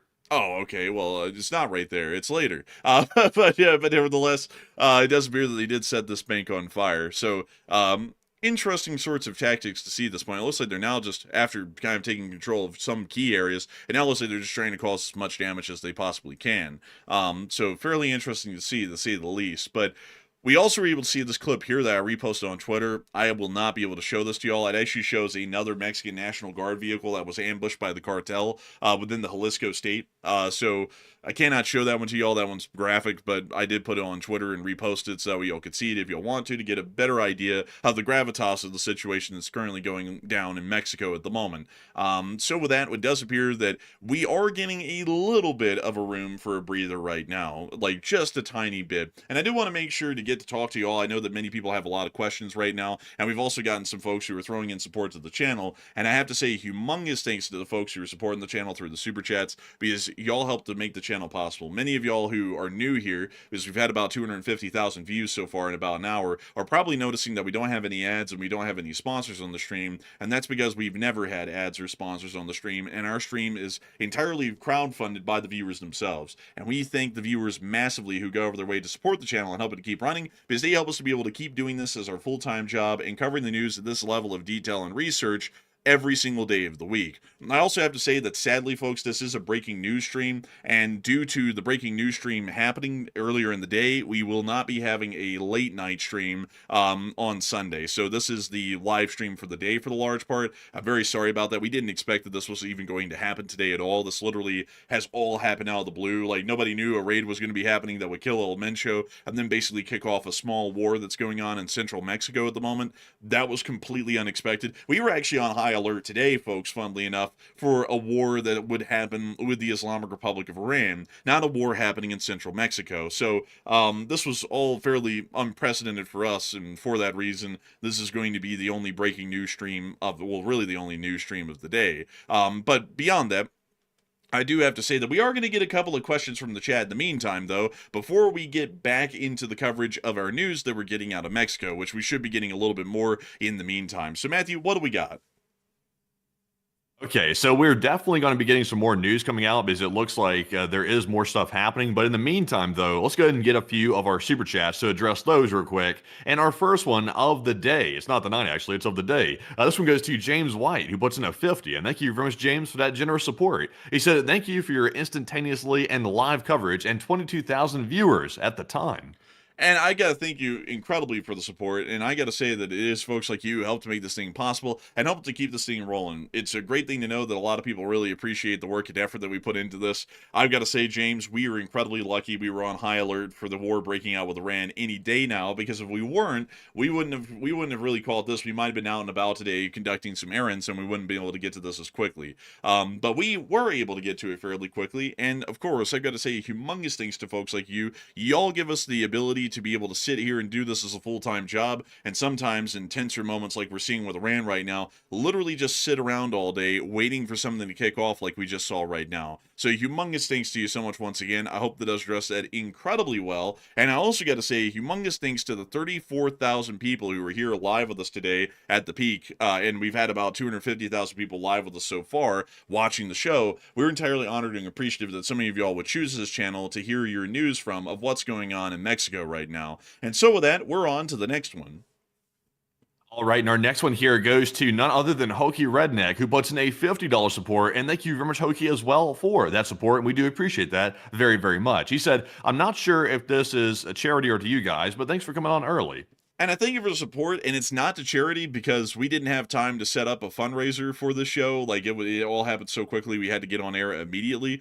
So we didn't have a fundraiser for the show, so it is direct channel support, and I got to thank you massively for the support and helping this channel to keep running, because if it wasn't for folks like you, we wouldn't be able to keep this thing running, we wouldn't be able to make this thing possible, and we wouldn't be able to keep this thing rolling, basically, even in the midst of what's going on down in Mexico right now, which is pretty crazy to see at the least. But a huge thanks to you so much once again. I hope that does address that well. And with that, we're going to be on to the last super chat of this segment, and then we're going to be getting on back into what's developing in Mexico.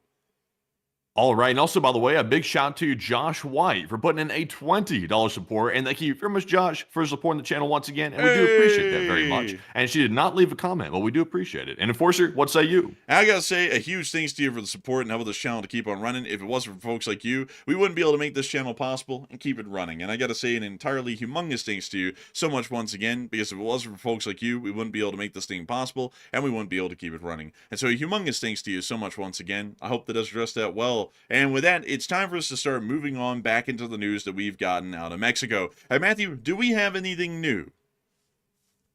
So I'm currently taking a look to see what we have here. I am hearing reports, and once again, I'm not entirely sure if we can show this video. You could be able to show maybe clips of it, but we're hearing reports that in addition to the cartel roadblocks that are taking place, it seems to be that the Mexican National Guard is also doing the same thing. They're currently stopping random vehicles that they believe could be cartel vehicles, and they are currently checking them to make sure that there's not any type of active combatants in these vehicles. So it appears to be the case that they're doing this. Honestly, I get the impression that the Mexican National Guard is currently on the back foot. They're trying to get control of the situation the best they can, but it seems to be very disjointed right now because obviously they got caught off guard by how bad this response was by the cartel with El Mencho getting taken out. So just a wild development. But you can see here in the clip, that's what's happening. And we see them hopping out of the vehicle.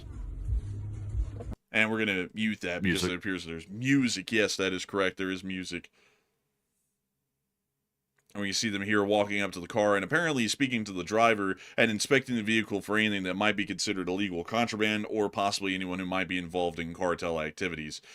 We can also see one of them right here as well talking to the passenger. And it appears they might actually be telling them to step out. Yeah, it actually appears they're ordering them to step out of the vehicle so that they can inspect it. I gotta say, folks, it is wild how this went from another day in Mexico, like earlier in the morning, this was just another day in Mexico, to it's basically gone into an immediate implementation of martial law throughout most of central Mexico in about 4 hours. Like, that's how quickly all of this has devolved down there, is that this morning, literally everybody went into work normally. That's why we're getting so much footage of this, is because people are literally in their workplaces just looking outside and watching the firefights. And it went from everyone just having a normal day in Mexico to right now, the National Guard is pulling people over, having them step out of their cars, and literally searching every piece of the vehicle that they can, because the nation is pretty much in a state of war at this point internally.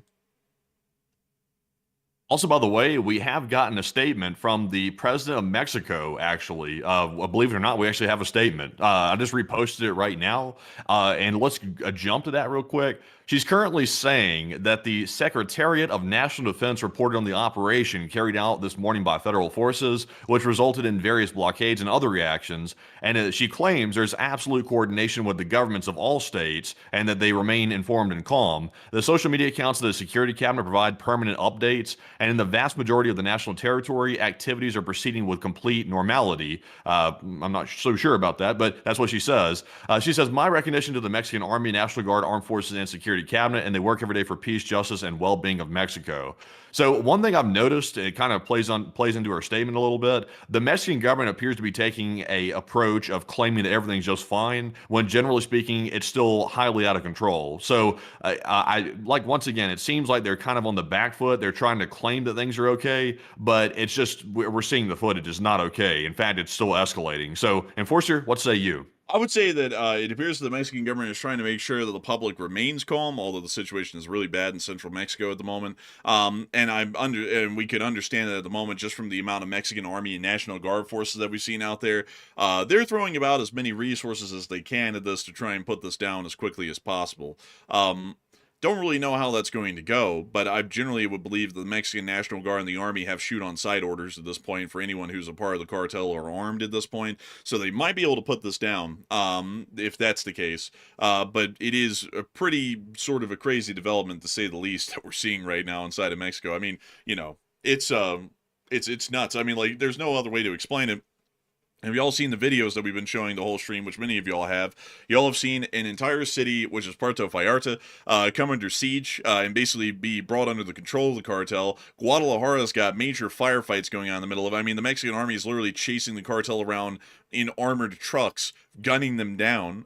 There's an attempted siege at Veracruz right now. There's road blockades in Puebla. We even see that they're conducting road blockades even as far north as the southern end of the province of Sinaloa. And it's absolute insanity that's going on right now. The Mexican National Guard and the Army is doing everything they can to try and put this thing down. I mean, that is clear. But it is not under control at the moment. It's a fairly hairy situation, especially in the central area of Mexico. But it seems as though the Mexican government is just trying to put out messages that everything is under control, so that way public panic doesn't set in and make the situation even far worse. But a pretty crazy development, to say the least. Yeah, I would say so, definitely. Also, let's see here. I'm seeing a video here that came out from a while ago that's showing apparently the Mexican military bouncing around in some armored personnel carrier. I'm not sure if they know how to use it or not. Let me repost this real quick. Also, we cannot show this whole video. We can only show like images from it, but you can show like maybe like 2 seconds to show the guys bouncing around this carrier right here. I'm not sure if they know what they're doing.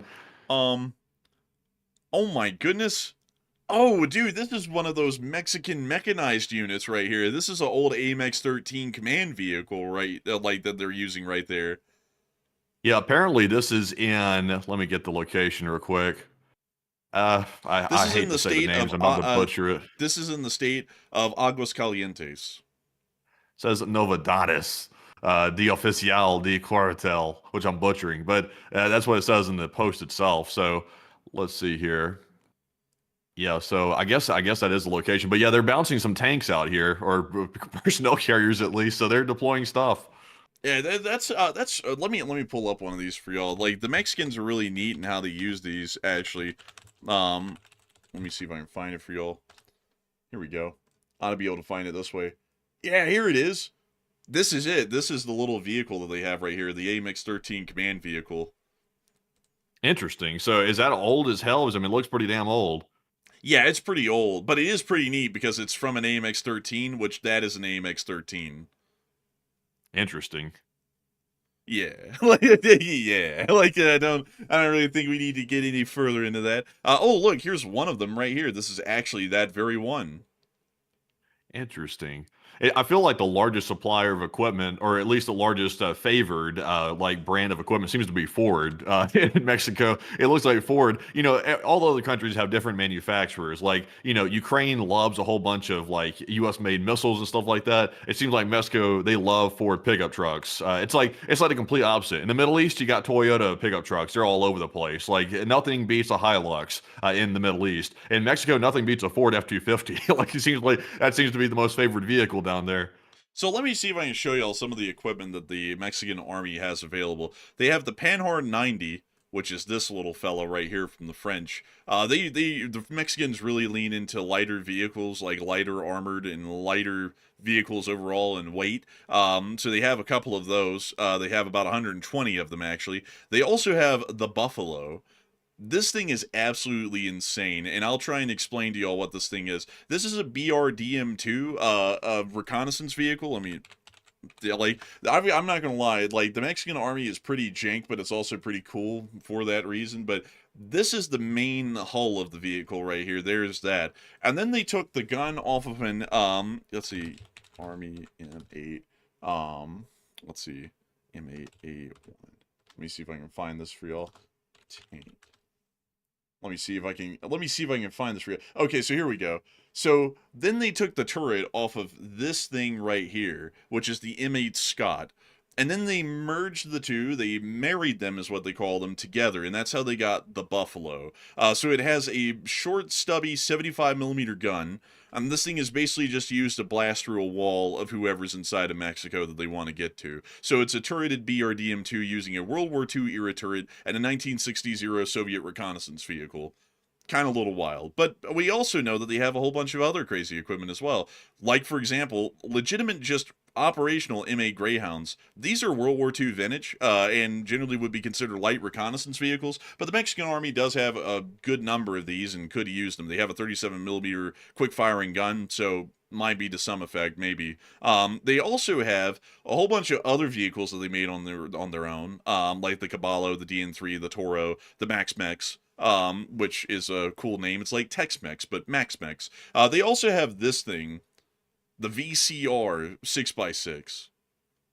Interesting. That is fascinating right there. They have some interesting military vehicles. You know, while I was looking at these right here, it reminded me of the last raid that Mexico carried out. I think the last raid they had was actually trying to capture El Chapo's son, Ovidio Guzman, who I believe is still in custody, if I have that correct. But that raid occurred back on January the 5th, 2023, and you saw similar vehicles to what you're looking at here, pulling up to his compound to bring him into custody. That one actually went okay. Like, they actually captured him, and it went generally, like, okay for the most part. I think some people might have gotten become casualties, but it went okay. I just don't know what the hell they were thinking going after El Mencho. That seems like a wild target to go after, considering that's the most vicious cartel in the whole land. It must have been U.S. pressure. It had to be, because like with this old military equipment here and doing all this, that seemed like a crazy move to make. But Matthew, they've got the ultra cool Oshkosh Plassen Sandcat.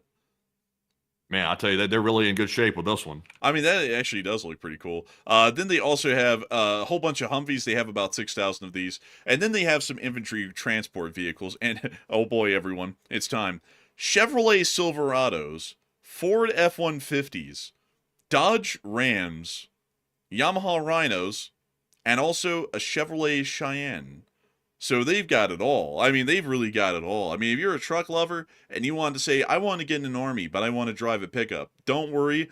The Mexican government's got you in hand. They have every variant, basically, of any truck anyone would drive, a Silverado or an F-Series. Nobody drives Rams. They also have a lot of supply trucks. They have the M520 Goer, which is the GOAT. They also have Freightliner trucks, literally just the civilian ones. They also have M35s from back in the Nam era. They also have the Dinas, which are basically buses. They also have the L-Series Mercedes-Benz, the Chevrolet Kodiaks, and also more Freightliner trucks that have a whole bunch of intelligence equipment in them.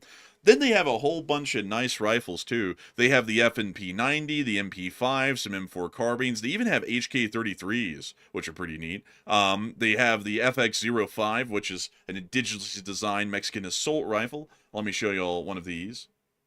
There it is. That's what it kind of looks like. It's based off of the G36, from what I understand. But we also see that they have the G3 as well. Then they also have, let me see here.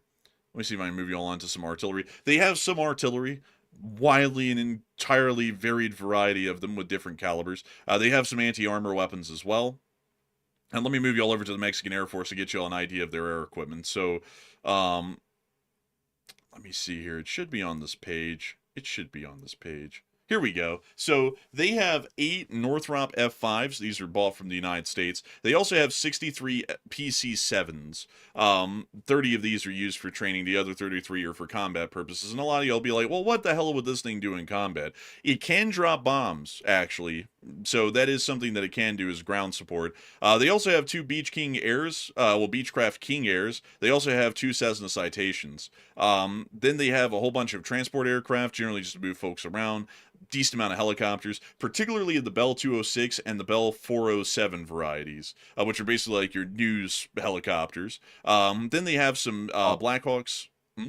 Yeah, also, by the way, to get us back to some live news happening right this second, we're currently seeing another video coming out, by the way, of apparently on the outskirts of Jalisco, however people are saying it in the comments here. But it looks like there's currently some more fires and arsons taking place out here that we can see, which is pretty much expected. The whole city appears to be on fire. The whole area, at least, appears to be burning. And it does appear so. It does appear that this is another burning roadblock that was set up by the cartel, including that one right there that seems to have already generally burned out. So really interesting to see that right there. Also, I was trying to get some more information here real quick. Let's see. So I see a lot of people mentioning what the Mexican president was saying about this whole operation here. She's generally just staying with that one statement. She's not really saying much else, and she hasn't even come out on TV, by the way, either. But we are seeing that we did see that video earlier of apparently the Mexican military deploying that armored vehicle to the street. We are getting another image of it moving through the area of Guadalajara. But that appears to be generally one of the few isolated like deployments of armored vehicles that we've seen so far by the Mexican military, outside of like the occasional like gun truck that comes blasting through the area like firing at the cartel pickup trucks, just random like armored truck running through. But that appears to be the only one I'm seeing right now, at least on video. What a beautiful moped. That thing's bright red right there. Look at that. What a wonderful moped. Really something incredible right there. But man, I've actually heard, man, like when those armored cars from the Mexican army comes through, you just hear like the Doppler effect, and it's like, to the VIP, to the VIP. And it's like, oh look, Oh my God. God. like, It is crazy though. Like what were they expecting, by the way? Were they expecting to capture El Mencho and not really have much of a response? Because the way the military in Mexico is deploying, it's almost like they really weren't expecting much of a response because they're kind of slow to respond. It's like surely they had intelligence knowing the cartels were going to carry out a war plan, like if they did this. But it seems like they weren't really expecting it, which is kind of insane. And they're kind of on the back foot. I'm not really sure what they were expecting here. I don't really know what they were expecting. You know what I think they were expecting? I think they were expecting they were going to take El Mencho and nothing was going to happen because he'd be alive and he'd just be moved to a prison somewhere and he'd basically just, run the cartel Oh. from prison. That's probably what they were expecting. That's a dumb idea, though. I mean, even if they took him alive and he wasn't somehow killed in the crossfire, like while they were trying to capture him, the cartel was going to go tear that prison down. Like wherever they're holding him, they were going to go tear that place down. Like, in fact, that would have probably been a lot stronger because they could have converged on one spot to go get their guy out. So we saw that before, by the way. I think what was it, El Chapo? They did that to another cartel leader. They took him to a holding spot or something, and the cartels descended on the area and just tore the place up from the last time that happened. Yeah, I think that was the case the last time that happened. Who in the world's at ADX Florence right now? One of them's at Florence. I think that's if El Chapo's still alive, I think that might be where he's at. I think his son might be there too. Yeah, because it might have been the plan that they grab him and then they just send him to the U.S. to be put in ADX Florence because that's what they did with El Chapo. Yeah, I mean, there's still gonna be some big revenge though. They're not gonna let El Mencho get out of the whole place and be extradited without some type of massive revenge. They were gonna do this either way, I think. Well, I mean, there wasn't really any major revenge for El Chapo being captured, though, was there? I mean, like, to this degree, there wasn't really any of that. I mean, there was, like, some threats and stuff, but because he's still alive, there wasn't, any, we're going to literally rip the whole country apart sort of actions like we're seeing right now. I think that's what they were expecting, is that this would be a lot more manageable, but it appears that it's a lot less manageable than was originally anticipated. Possibly so. It just seems like any time they've ever tried to capture, like for example, when they tried to capture El Chapo's son, you remember that situation? They actually had to do that twice. The first time they went to go capture him. You can also pull up a picture of him, by the way, if people aren't familiar with who I'm talking about. It was Ovidio Guzman. They went to go capture him. He got captured, I believe. He made a phone call, and all of a sudden, the entire cartel like started tearing the whole place down. Like, and then I think they let him go. I think the first time. Yeah, that's the guy right here. I think they let him go the first time, and then they came back and got him again. I believe, if I have the story correct, because they had to let him go the first time because the cartel started tearing the whole place up. And somehow they allowed him to make a phone call, which let him warn his buddies that he was being taken in. So it's always a dangerous thing. Like the government should always expect something to go sideways whenever they try to capture a leader like this, especially since the fact that the guy got taken out in the process, El Mencho, and got literally killed in the process. They knew something was about to go down. Yeah, they probably did. They probably did, but they did it anyways, and then it ended up a lot worse than they were thinking. And so I guess everyone now is having to kind of kind of deal with the fallout from that one. Not really a good fallout, but I guess it is what it is at this point. But outside of that, though, let's see, where is he right now? He's at Federal Social Readaptation Center number 1. And then he Oh, he's in was Mexico? until he was extradited to the U.S. on the 15th of September Oh. 2023. And in July of 2025, he would be plead guilty to 4 criminal charges related to drug trafficking and engaging in criminal enterprise. And he ended up, let's see here. Hold up, we're looking for something in blue here. Is he at ADX Florence? Not really sure where he's being held at currently. I'm not really sure. Huh. Doesn't say anything about him being at ADX Florence. Oh, also, by the way, I just got another Hmm. picture of that armored vehicle that we keep seeing over and over and over again. They're taking multiple pictures of it. It appears to be the only one they've got in the streets because they're acting like it's a huge deal. Bruh, the AMX APC wandering around. Bruh, like, honestly, I would kill to drive an AMX 13 APC. That thing is so cool. I love AMX 13s. They're really neat. They're old, but they're really cool. And you know, I mean, y'all gotta admit, folks, this is just very aesthetic right here. Really, honestly, the moped picture was more aesthetic. Something about this just looks so chill. You know what I mean, Maddie? Like the nice lighting, the little beautiful moped. You know, the Mexican soldiers all standing around this guy looking at what is probably a road wheel popping off of the side of the same MX-13, which is kind of catching his attention. You know, the little AMX-13 bebopping around the streets, a little cute little thing. You know, it's so... This is that lo-fi hip-hop Mexican beat style, you know? Like, I like it. Yeah, I think so. It seems like it for sure. It's just it's just a strange thing. Like when you see this stuff like here and you see this deployment, and you see like for example the Blackhawks with the miniguns. That's one aerial defense that the Mexican military has at their disposal. They have this on the ground. They have the trucks with the 50 cals mounted on top. It's almost like the Mexican military is almost like just a officially sanctioned version of the cartel themselves. The way they operate, it's not as like formidable as like for example, definitely not the U.S. military for sure, but it's barely even formidable as like the Ukrainian military to a certain degree, and their tactics almost match the cartel when it comes to combating threats against the government. It's kind of wild. Yeah, I would say, though, they're probably going to do decently against the cartel because the U.S. is also providing them with intelligence to go and do what they would like to do. So I think they'll probably manage. It's going to be tough, though. This isn't going to be easy, but they'll probably manage in the end. Yeah, maybe so. We'll have to find out. Now, if the cartels start linking up, because I've seen some people say that the CJNG might have some links to the Sinaloa. Let's see if that is true. Link to Sinaloa. I'm having to do this research on the spot because I'm not super familiar with how I think they this whole fight each thing other. works. So they are not long-term allies. They are fierce primary rivals. So okay, so complete opposite of what people were saying in the chat. So the CJNG apparently does not like the Sinaloa, if this is accurate. So that's interesting because we have heard about in Sinaloa in that area. We've heard some early reports that maybe there's some roadblocks being set up there as well. So that could spark some type of clash between those two cartels as well if they really hate each other like that. So I mean, it's destabilization across the whole country. Like if it's not the Mexican military fighting the CJNG, it's now going to be other cartels fighting each other in the midst of it. And also, by the way, there's been an active, ongoing cartel war happening right next near the U.S. border for quite some time. It's been going on for months. It's currently basically a war zone near the border right now. The cartels are fighting each other like crazy, and this is adding more instability to it. So Mexico's in some deep trouble.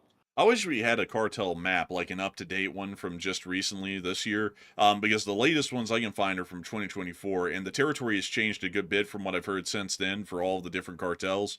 I wish we could have one that was recent, because that would really help us out in being able to kind of see what's going on and where the chaos can really reach, because it's not going to be reaching the territories of other cartels like the Sinaloas or elsewhere, because technically at that point the Jalisco cartel is also having to not only go to war with the Mexican government, they have to go to war with that cartel as well to be able to take over that territory and then do something in it. So that is also a fairly important consideration to keep in mind there. So with that in mind, I hope that does address that well. But it does appear this little AMX 13 is just bebopping around in Aguas Calientes in Mexico. So we will be keeping an eye on that little fella. Little cool guy. Look at him go. Little dude. But we'll keep an eye on that thing. But for now, it does appear that the news is dying down just a little bit. So we are going to actually get back into getting a couple of more questions in the meantime. And also, Matthew, if you would like to filibuster for a minute, if you could, I'd be greatly appreciative because I did not have a drink of a single glass of water when I sat down to get to work this morning, and my throat is feeling very scratchy because of that. So if you could filibuster for a minute, I'm gonna go get a cup of water and drink it really quick, and hopefully that'll help. So could you do that? Yeah, go right ahead. Gotcha. Go get you some fresh Agua. agua. Yeah, there you go, fresh agua. Go get you some of that. So enforcer's gonna go get himself some water real quick. Don't wanna be parched. We're trying to talk about cartel wars. That's a bad place to be in. But as you can see, though, it's a ugly situation right now. I'm currently in the process, by the way, of trying to scan for more breaking news. I'm trying to hit all my sources up to see if we have anything else that could be exclusive information to tell you about the situation. But as far as we know right now, and overall of the entire situation, it is not de-escalating. Regardless of what the Mexican government is currently saying officially, or we're hearing from U.S. channels, it appears to be the situation is still out of control, and the Mexican government is still trying to consolidate their forces to go up against the CJNG and also combat any other threats that are popping up around any other states in Mexico. So it's still very much out of control. It is not under control by any means right now, which is problematic because we're seeing right now running through the streets, there's still major arsons taking place. The banks are being torched. Gas stations are being torched. It's still an absolute war zone. And we're only seeing, like we see in this image that's still on the screen right here, we're only seeing the early stages of deployments by the Mexican military. So still very early. This still has the potential to get really out of control if this keeps escalating, and we'll have to wait and see. But the big question is, what are all those American tourists going to do that are currently stuck inside of the tourist areas inside of the country? What are they going to do now that they're stuck there? Because I'm sure they can't just leave. They can't go out in the streets because right now the cartel are literally basically running the streets at this point. So that'll be a little bit curious. I expect, in my personal prediction, that the U.S. will have to get involved very shortly to get our own people out of there because our people are stuck and we have a duty to get them out. So that's going to be in basically forcing the U.S.'s hand in some way or another to go get involved in the situation, and we'll have to wait and see if it gets any further beyond that. But Enforcer, are you back? Because I saw the map change here real quick. Yes, I got myself some agua fresca, and now I'm just sitting here, and I was listening to you conduct that summary. It was a wonderful, incredible summary. Oh, And good, and I also good. got this up to date map of all of the cartels that actually exist in the area. And also, Matthew, I think it's important to note that the Sinaloa cartel doesn't appear to be a unified force anymore, and it actually appears to have splintered into 3 or 4 separate cartels. I'm not totally familiar with them, so I couldn't say that personally, but it could be possibly. Let me see here if I can get us some information on this. Um, let's see. Geez, they gotta Also, have by the a. way, I gotta make a poll. By the way, I've only had 2 or 3 polls running this entire stream. I've been so busy trying to find news. I'll put up another poll because I'm seeing people say, "Where's the polls?" I'll put up another one in just a second. Let's see. Oh yeah, so the Sinaloa cartel has actually imploded and it's collapsed. The Sinaloa cartel has experienced infighting with rival factions aligning under their respective names. So the Sinaloa cartel is actually not a unified force as it was under Ovidio Guzman or El Chapo. It is now several different cartels. So now the Sinaloa cartel is actually made up of 3 separate ones: the Cartel Independiente de Sonora, La Linea, and La Maiza, which appear to be the major ones. And then there's a smaller one down here, the Beltran Leyva, which I believe was once a part of the Sinaloa cartel, but now is a separate entity. And also there's some very smaller ones, more insignificant ones near to the border. But yeah, actually the Sinaloa cartel is not a unified fighting force any longer. The one that we're talking though about on air right now, the one where we're having the problems with, that would be the Jalisco New Generation cartel, which is this one right down here, the CJNG. They're the ones who are currently conducting all of the chaos in Mexico right now. And you can actually see that if we look at our map right here, of all of the incidents that are going on around Mexico, and you look at this map right here, literally everywhere there is an ongoing incident is just within CJNG territory. Considering that no other cartel has gotten involved in this so far, and they all basically hate the CJNG, we expect that this will probably remain a fairly limited affair within central Mexico, meaning that central Mexico will be a fairly dangerous place to be. And then northwestern Mexico, where the Sinaloa cartel once was, that's now fractured, that's a fairly dangerous place to be because there's a heavy amount of firefights and infighting going on amongst these different groups as they try and reform the Sinaloa cartel under one of these specific groups. So that's what we understand is going on at the moment right now, at least inside of Mexico Also, internally. Also, by the way, we got a statement from the, let's see, I believe it's from the embassy. Yeah, the United States mission in Mexico, mission. So apparently, embassy mission, whatever you want to call it. They're currently stating the locations and telling people to shelter in place. As we can see right here in this notice, it looks like they're saying it's widespread, which obviously we can see from the videos. They're saying it includes Jalisco State, including Puerto Vallarta, Chapala, or I'm not going to pronounce those, okay? But Baja California State as well, Quintana Roo State, as well, including Cozumel, Cancun, Playa del Carmen, and Tulum, and also areas of Guanajuato. I'm not going to pronounce You want me these. I to don't read want to these? butcher it. Yeah, go right ahead. You read... know a little bit of Spanish, don't you? Yeah. Widespread, including Jalisco State, including Puerto Vallarta, Chapala, and Guadalajara. Baja California State, including Tijuana, Tecate, and Ensenada. Quintana Roo State, including Cancun, Cozumel, Playa del Carmen, and Tulum. And areas of Guanajuato, Guerrero, Michoacan, Oaxaca, Nuevo Leon, and the Tamaulipas states. So that's the geographical areas. Yeah, that's actually a lot of places, actually. That actually includes, crazily enough, Cozumel and Cancun. Yeah, you know what? I said back in the day, like when we got lost in the back part of Cozumel, I said there's cartel back here, like 100%. But I was like, nah, there's none back here. I was like, they're all over the damn place back here. And it turns out I was right. They're back there. And also, that was well known, by the way. But generally, they don't mess with the tourists. Even if they do see tourists back there, like, you know, in their spot or toward the back part of Cozumel, they'll usually not mess with them because they don't want that trouble. But they are back there, certainly. They are back there. They do hang out down there, you know, in the southern part of the Cozumel Island. I mean, look at that. You know, it's a lot of jungle out there. You know, it's a lot of places to hide. You know, it's a lot of places you see. But like it was interesting though. They actually set fire to places inside of the city itself, which is a huge tourist location because the cruise companies usually drop people off at Cozumel or Cozumel. So a little bit interesting to see that. Honestly, it's just really interesting to see all of this going down, to be entirely frank with y'all. And also, let's see. And also someone saying that so the president actually made a comment. Can we see if that's true, Matthew, really quickly? So let's see here. Let's see. I don't think he has, but let me double check this. Let's see. That looks like he might have made a statement. Well, he actually didn't make a statement about Iran. So, no, I don't see any statements from him so far at all. Okay, so it appears that he has still not made a comment, at least at the moment. So we will still be waiting to see.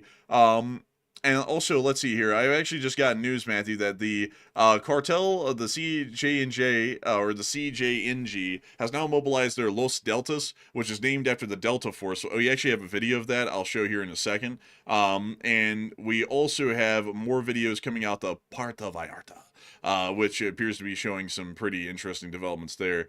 And also, there's now heavy clashes still going on in the streets of Puerto Vallarta. So, lots of a load of videos are actually coming out at the moment.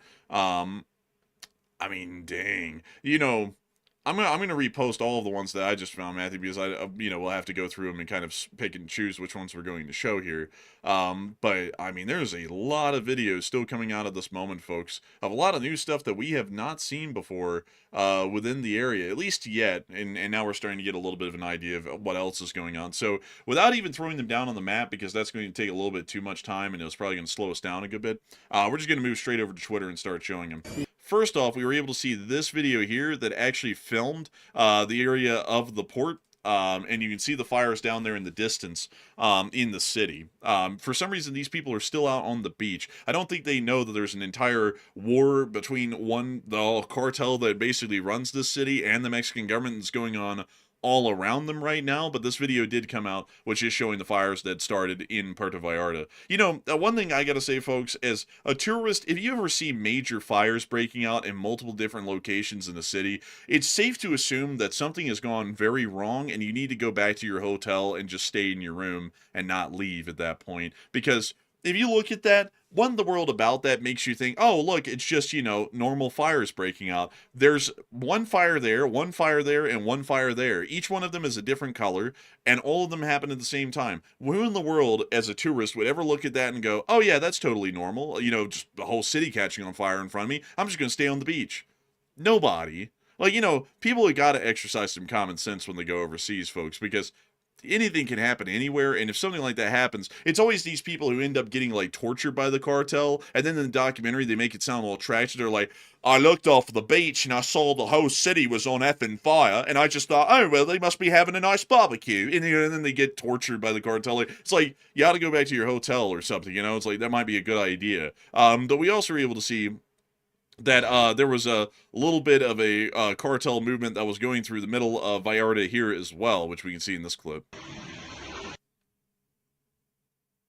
Looks like a lot of deployments here. These appear to be the normal vehicles that they're deploying in. Yeah, and I mean, they got a lot of guys, like dozens of them. That was like a cargo truck full. Damn. And then you just got the Kia in the back. But wait, is that a Kia or a Ford? That is a Kia Sorento, I believe. I was right the first time. I shouldn't have doubted myself. But also we have this other clip here letting us hear of the heavy gunfire in the area. I think whoever's firing that gun up there, I don't know what's firing, but it's like black powder. I mean, look at the smoke. I've never seen anything. That is a lot. That's like homemade. I mean, like, honestly, man, it's like they just pulled out like a Civil War era Gatling gun and they're firing it out the side.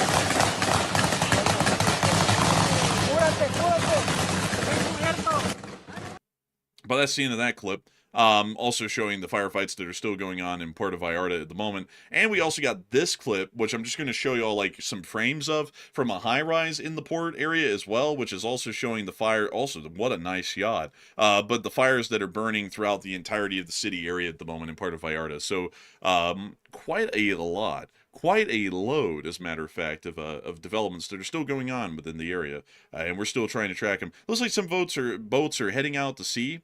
Smart idea at the moment, really. But anyways, it is time for us to move on back out of this little bit of developments that we got right now and back on into our news. And Matthew, what do we got? Well, I'm sorry, not what do we got on the news. It's time for us to move on into some questions here. And Matthew, what do we got? All right. So I was wondering, I was like, dang, we're getting back in the news again. I thought we just were in it. Anyways, jumping into some of our super chat questions while we're currently waiting for more breaking news to happen, which is imminent because obviously it's still escalating. So we're just waiting on more footage and also information to come out. And also maybe possibly a statement from the U.S. president, possibly, because he's been oddly quiet about this and he likes to talk a lot about what he wants to do to Mexico. So it seems like an opportune time to make a statement, but we're not hearing from him. So we're not really sure what's going on. He could be blasting rock music in the Oval Office right now. We're not really sure. But jumping into our first super chat here, this one goes to Walter Philippat. And thank you very much, Walter, for that massive $200 support, by the way. We appreciate it a lot. That's massive right there. And you're helping to keep the channel running with that support. He said, keep the timely, fact-based reporting coming along. And thank you so much for supporting this channel with the humongous support, Walter, and we will try our best to keep the timely fact-based reporting coming. I hope that a lot of people are appreciating this today because, to be entirely honest with y'all, cartels have never been my strong study. It's usually just been foreign conflicts and adversaries of the United States, and the cartels really don't reach up on that radar. It's a criminal syndicate, and also it's just something that's never really interested me all too much. So I hope that people have enjoyed our absolute just rush to get as much information as we can to get on air and talk about this, at least in some minimum detail, and tell you all what's happening right now. And we're entirely honored and appreciative to know that so many people have been here on the channel right now, watching and listening to what's going on. And I also got to thank you massively as well for helping this channel to keep on running, Walter, and making this thing possible, because folks like you help us to be able to do this as a full-time job every day, every week, every month, to eventually make it to a point like this where major news happens and we're able to go live on it and cover it as it's actually developing. So humongous thanks to you so much once again. I hope that has addressed that incredibly well. And with that, we're on to the next one. Also, by the way, I am getting some information indicating that there is Israeli Air Force activity currently increasing right now. Not entirely sure why that is. Apparently, it's near Syria, or at least nearby to Syria. So if you stick around long enough, by the way, you could see the start of the U.S.-Iran war possibly this evening. Also, by the way, in all seriousness, if that were to happen, we would have to stop this stream and restart a new stream with a proper title and thumbnail, but we would be doing that pretty much immediately afterwards. So crazy times. times right now, by the way. Many active wars going on right now. Of course, Ukraine-Russia is still ongoing and several other ones around the world. Also seeing Mexico getting attacked from within by their own cartel forces there. We're also seeing perhaps maybe the start of the U.S.-Iran situation going on as well. So a lot of stuff going on. It could be a very busy day today, perhaps, which is a Sunday. It's supposed to be a calm day, but it's not calm. But moving into our next super chat here, this one is going to go to none other than Arar983, who put in a $20 support, and thank you very much, Arar, for that generosity. And he said a burrito fund and LSA. And thank you so much for the support, Arar. And I gotta say that I for one love burritos. I love enchiladas. I love Mexican food. Mexican food is really good, really delicious stuff. I gotta say, I find Mexico to be a very interesting place culturally and historically. Like, I'm not a big person for studying the cartels, but I actually do know a good bit about Mexican history. And it's really something interesting to watch what's going on right now, and basically just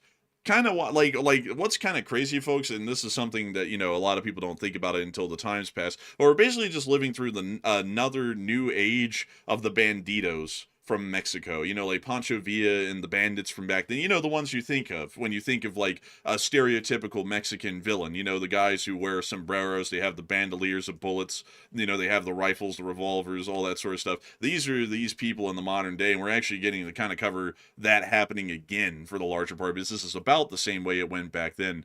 So a really interesting sort of a thing. And I got to say that it's just really neat that we have the honor of getting to cover this sort of news for all of y'all. So humongous thanks to you so much once again for support and supporting the Burrito Fund, because if it wasn't for folks like you, we wouldn't be able to keep this thing running, we wouldn't be able to make this thing possible, and we wouldn't be able to cover absolutely crazy news like this. So humongous thanks to you so much once again. And with that, we are on to the next one. All right, and jumping into our next one here. Also, by the way, like AI has gotten too good. There's like an AI video of the Mexican president dancing like on a porch or something like that. And I was like, what the hell? I was like, is this, it looked real for a second. AI is really getting too good. Like that's really something, kind of sketchy. But jumping into our next one here, this one goes to Nova Space Cat, who puts in a 20. And thank you very much, Nova Space Cat, for that support. And we do appreciate that. Hey! And also, while we're at it, a big shout out to Craig Humphreys. He also threw in a 20, and they did not leave comments. But Enforcer, what say you? I gotta thank you massively for the support to the both of you. Y'all didn't throw in comments, but we're still greatly appreciative of y'all's support and helping this channel to keep on running, because if it wasn't for folks like y'all, we wouldn't be able to keep this thing rolling, make this thing possible, and keep covering the news every single day. So humongous thanks to you so much once again. I hope that does address y'all incredibly well. And with that, we're on to the next one. And we also have a 20 from Chris's mom, who said, will this start a refugee issue at the U.S. borders? And I believe it could start that as well. Not really. I mean, there's probably going to be an increased number of people in Mexico that are going to be migrating around, probably out of these areas and into somewhere a little bit more stable. But we haven't really seen anything like that happen from the infighting that's going on from the breakup of the Sinaloa cartel. Usually, a lot of people are kind of under a misunderstanding of the border crisis and what goes on with the immigrants who actually try and cross. Most of them aren't even from Mexico. Most of them are actually from the Central American states south of Mexico, in between Colombia and Mexico itself. So Guatemala, Honduras, El Salvador, Nicaragua, Costa Rica, and Panama, because those countries, especially Guatemala and Honduras and Nicaragua, are wildly impoverished. So what happens is that in those countries, hundreds of thousands of people will gather up and they'll just start walking. And then they walk into Mexico because they're walking further north. And what's kind of crazy is that these people will stop anywhere, usually whenever they can, to be able to try and get a job. And that means that a lot of them try to stop in Mexico, because even Mexico is a way better off than what Guatemala, Honduras, and Nicaragua are at the moment. So the Mexicans generally will send out the federales, which are like their federal police, and they will literally just cordon these people off and not let them run out of their crowd, and they'll just basically kind of like try and push them on up towards the U.S. border, because they can't make them go back. They refuse to go back to where they come from, so that ends up pretty bloody. But they're also not going to let them stop to get jobs in Mexico. So then they just basically cordon them off, and they just tell them to keep walking until they're not in Mexico. And then they end up on the U.S. border, and then that's when that becomes our problem. So most of the immigrants that we're currently dealing with in America, they aren't really Mexicans, and we probably will see that in the future, in the near future here, even with the very few amount of Mexican illegal immigrants or refugees that we're seeing right now, it's probably not going to be highly likely, because with all the fighting that's going on up in Chihuahua, Sonora, and Durango, you would think that there would be a larger refugee crisis just from that. And there isn't, so I would feel like this is probably going to be minimal as well. So I hope that does address it the best I can, and a big thanks to you once again for support and helping this channel to keep on running. And with that, we are on to the next one. And we also have a 20 from Thomas D. Orazio, and thank you very much, Thomas. He said, I saw someone say thanks for coming on early with breaking news, and I wanted to second that.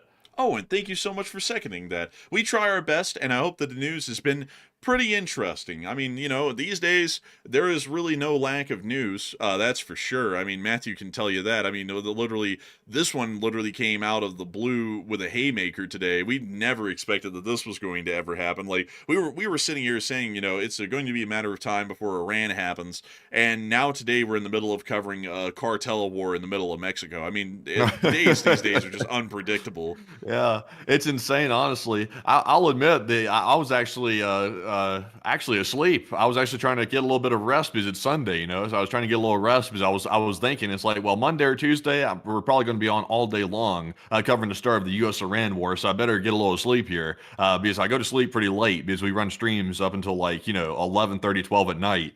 So the first I heard about this, which I was not expecting today, was a viewer who's a good friend of mine sending me a message saying, "Hey, Mexico's getting hot." I was like, huh? So I'm like in a daze, like trying to look on all my sources to figure out what's going on. And I saw Mexico is just getting literally blasted by the cartel. So I was like, oh, wow. So today's going to be no rest day either. It's going to be an all day thing today too. And it turned out it was.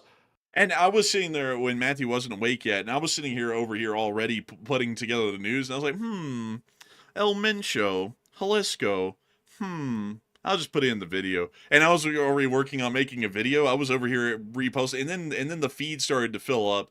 And then Matthew called me. He was like, "This is really big." And I was like, "Oh, well, I don't know how big it's really going to be." And then it ended up being massive. I mean, this has been really crazy what's been going on so far. So, I mean, what a crazy deal. Like, it's absolutely crazy, folks, because this is the last thing that was on the bingo card for this year. I was like, it's probably going to be Iran probably in the next couple of days, maybe a week. And now it's Mexico out of the blue. It's really crazy like that. But still, I hope that does address it the best I can. A big thanks to you once again for support and help this channel to keep on running. And with that, we are on to the next one.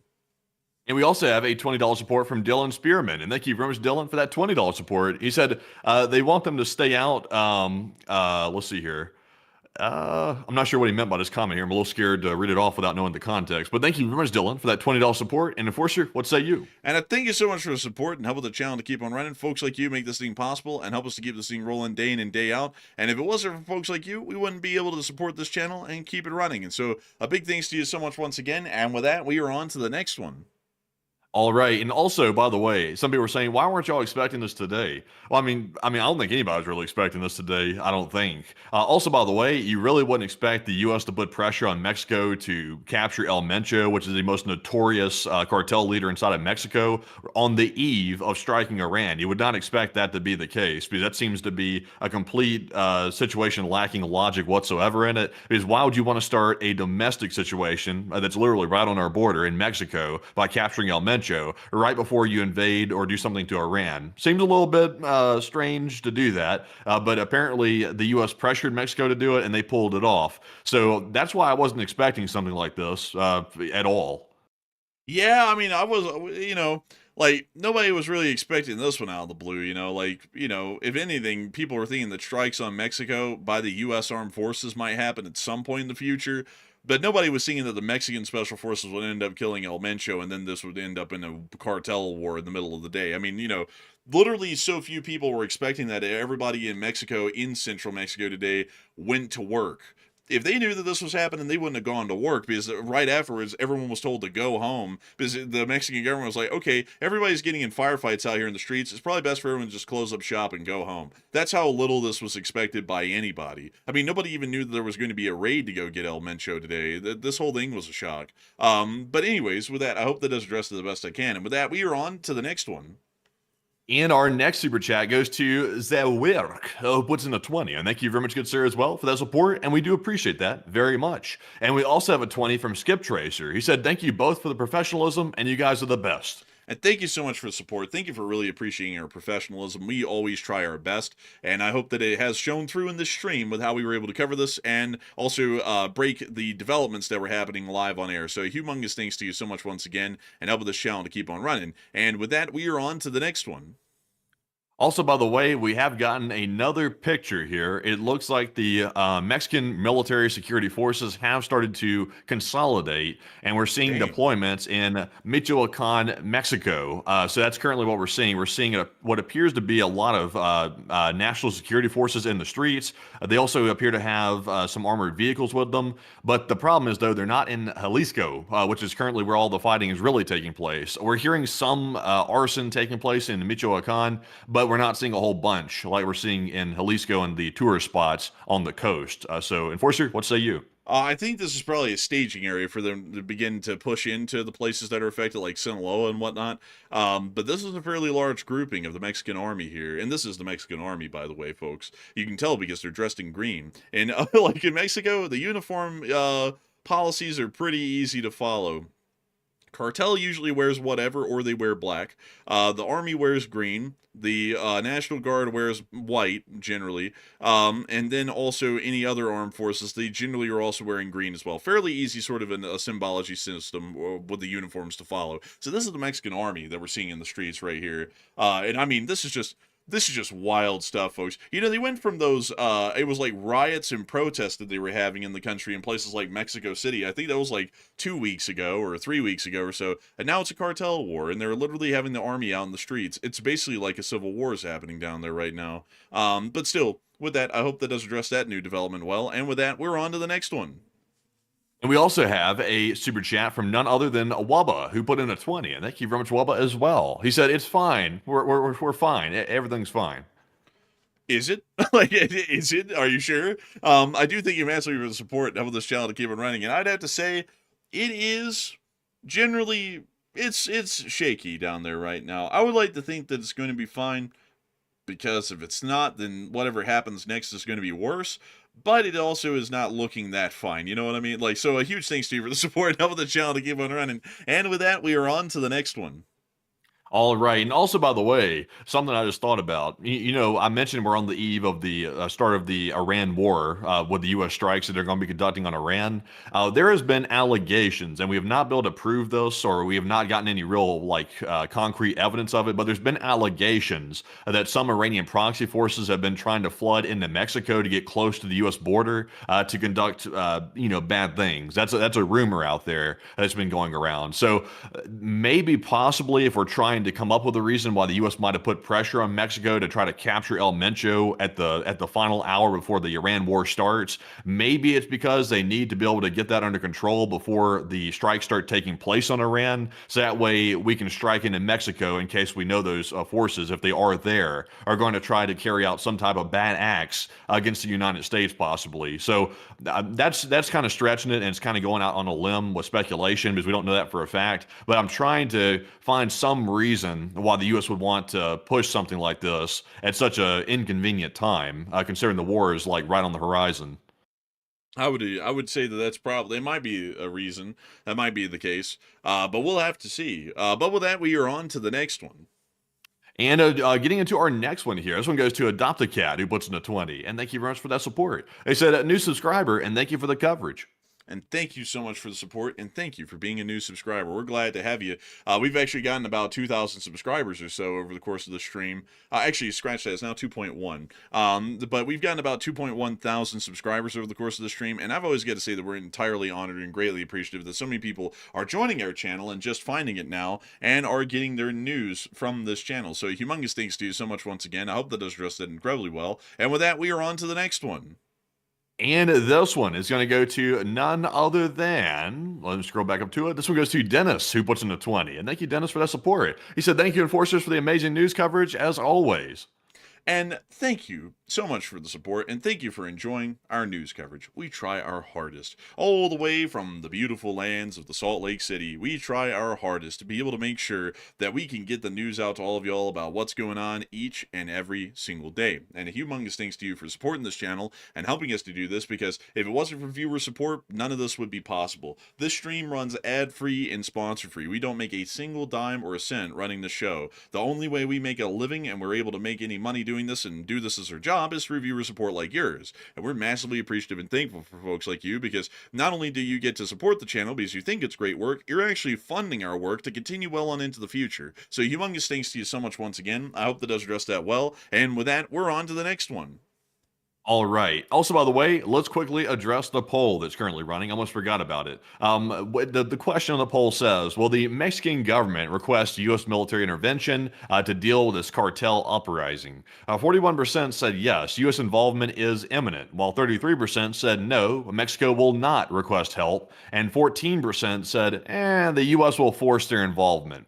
So technically speaking, the U.S. is already involved in this because they provided intelligence to the Mexican Special Forces to carry out the raid, and also apparently put pressure on the Mexican government to actually pull this off. So they're involved already in a sort of indirect way. So is the Mexican government now going to panic and say, hey, come help us, USA, we're getting overrun by the cartels? I would say that it's a 50-50 chance, actually. There's not an option for that, of course, in the poll, because I can only put 4 options in it, but I would say it's a 50-50 chance. The cartels are armed well enough to actually pose a threat to the sovereignty of Mexico. They are that big of a threat. So we'll have to wait and see if they keep escalating, or maybe the Mexican security forces are able to kind of intimidate them back into compliance, at least somewhat. We have to wait and see where that's going to go. So I'm sort of 50-50. But Enforcer, what say you? I would say that I'm also 50-50, because it could go either way. We could see that the U.S. has to get involved, or that we might not get involved, because it really depends more so on the request of the Mexican government for us to get involved in any major way. Otherwise, things could get even worse in a whole bunch of other ways. So we'll have to generally see. But I do hope that does address that the best I can, at least in my opinion, on the poll. And with that, we are on to the next one. All right, and our next one here goes to Yenya Tolls. And thank you very much, Yenya, for that $20 support. And we appreciate that very, very much.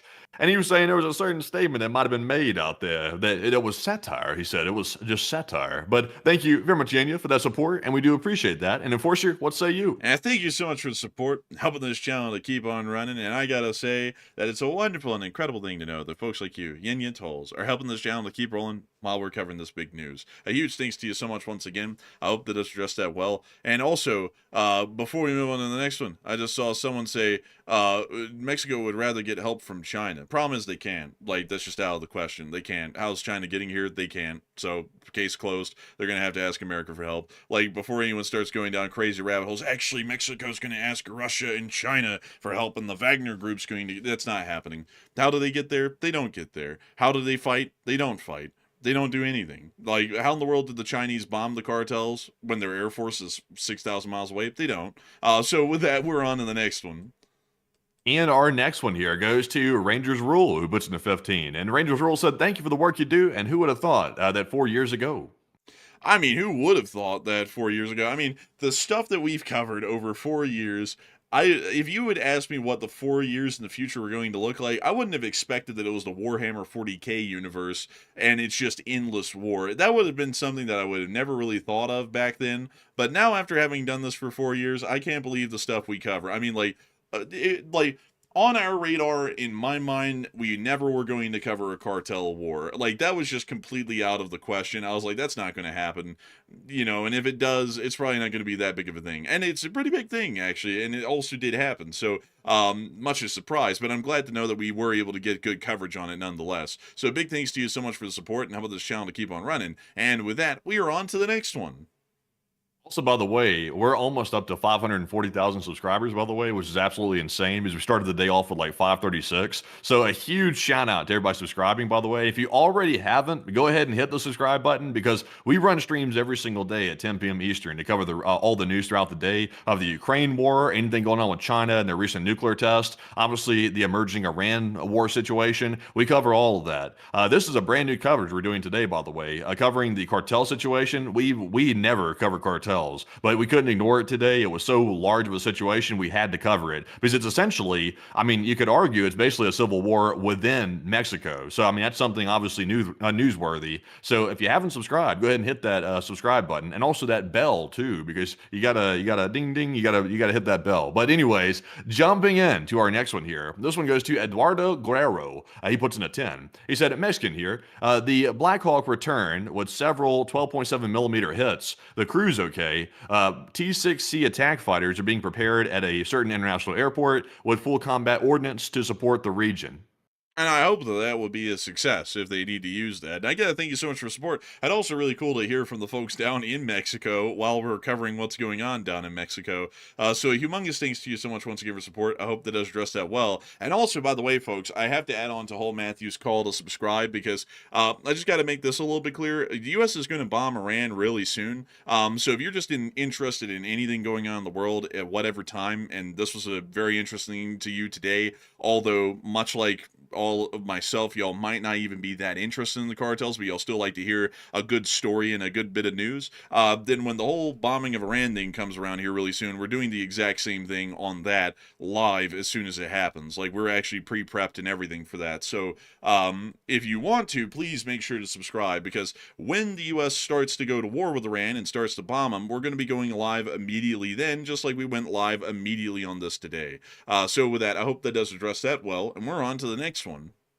And we also have a $50 support from Hokey Redneck. And thank you very much, Hokey, as well, for that $50 support. He said, do you think the U.S. Border Control and the 1st Armored out of Fort Bliss could handle it? Oh yeah, they definitely could handle it. I mean, like, what's going down in Mexico? Sure. I mean, they could definitely handle that without a question. But a huge thanks to you for the support and help this channel to keep it running. I hope that does address that well. And with that, we are on to the next one. We also have a 10 from Heather Fitzgibbon, and thank you very much, Heather, for that $10 support, and we appreciate it very, very much.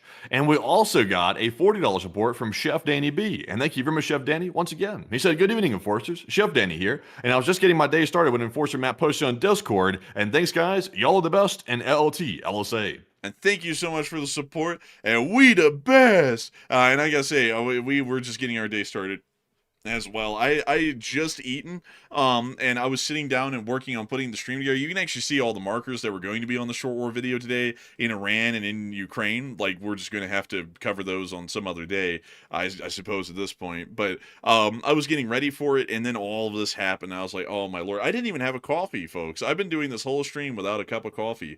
Like, that's how quick all this happened, is that I didn't even have time to get a coffee and really get ready to make a stream. I was more so ready to make a video. But a humongous thanks to you, to the official chef of the LSA, Danny B, for helping this channel to keep running, and also getting their day started off well with a little bit of Enforcer news. And so a humongous thanks to you so much once again. I hope that has addressed that incredibly well. And with that, we are on to the next one.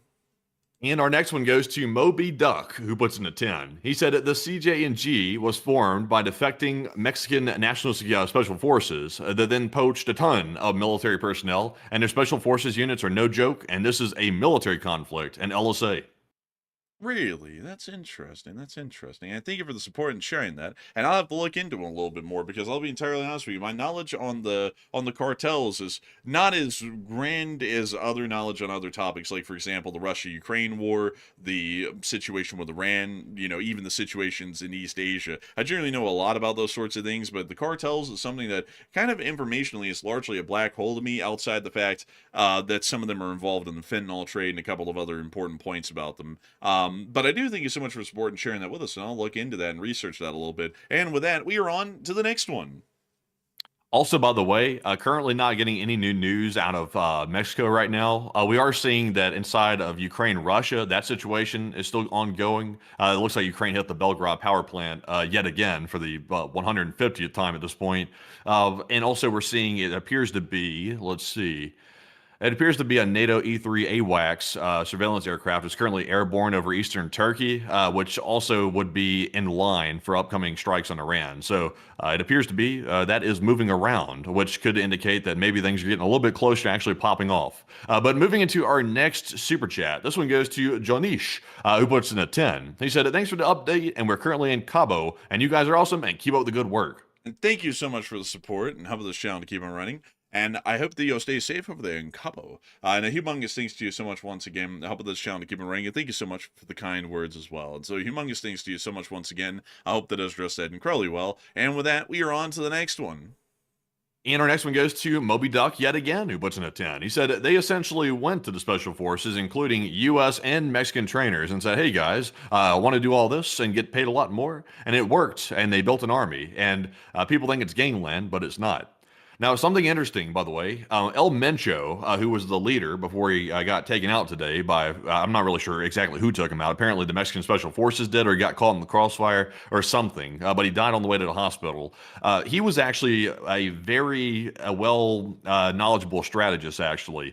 He knew what he was doing when it comes to strategy. Obviously, not a great guy, obviously. He was in a cartel, but he knew what he was doing when it came to strategy. So that's the way he sees so much power, by the way. And also, apparently, the Sinaloa got weakened a little bit. So it allowed the CJNG to sort of rise up. So that guy, he generally never left his compound, by the way. Like, he generally stayed there all the time in Jalisco. He never really left, but he was the strategist from his compound. So he sort of masterminded pretty much everything. But Enforcer, what say you? Yeah, that's pretty interesting information there. I actually didn't know that. And I'll have to do a lot more research, folks, on these cartels now that they're kind of crossing our radar now.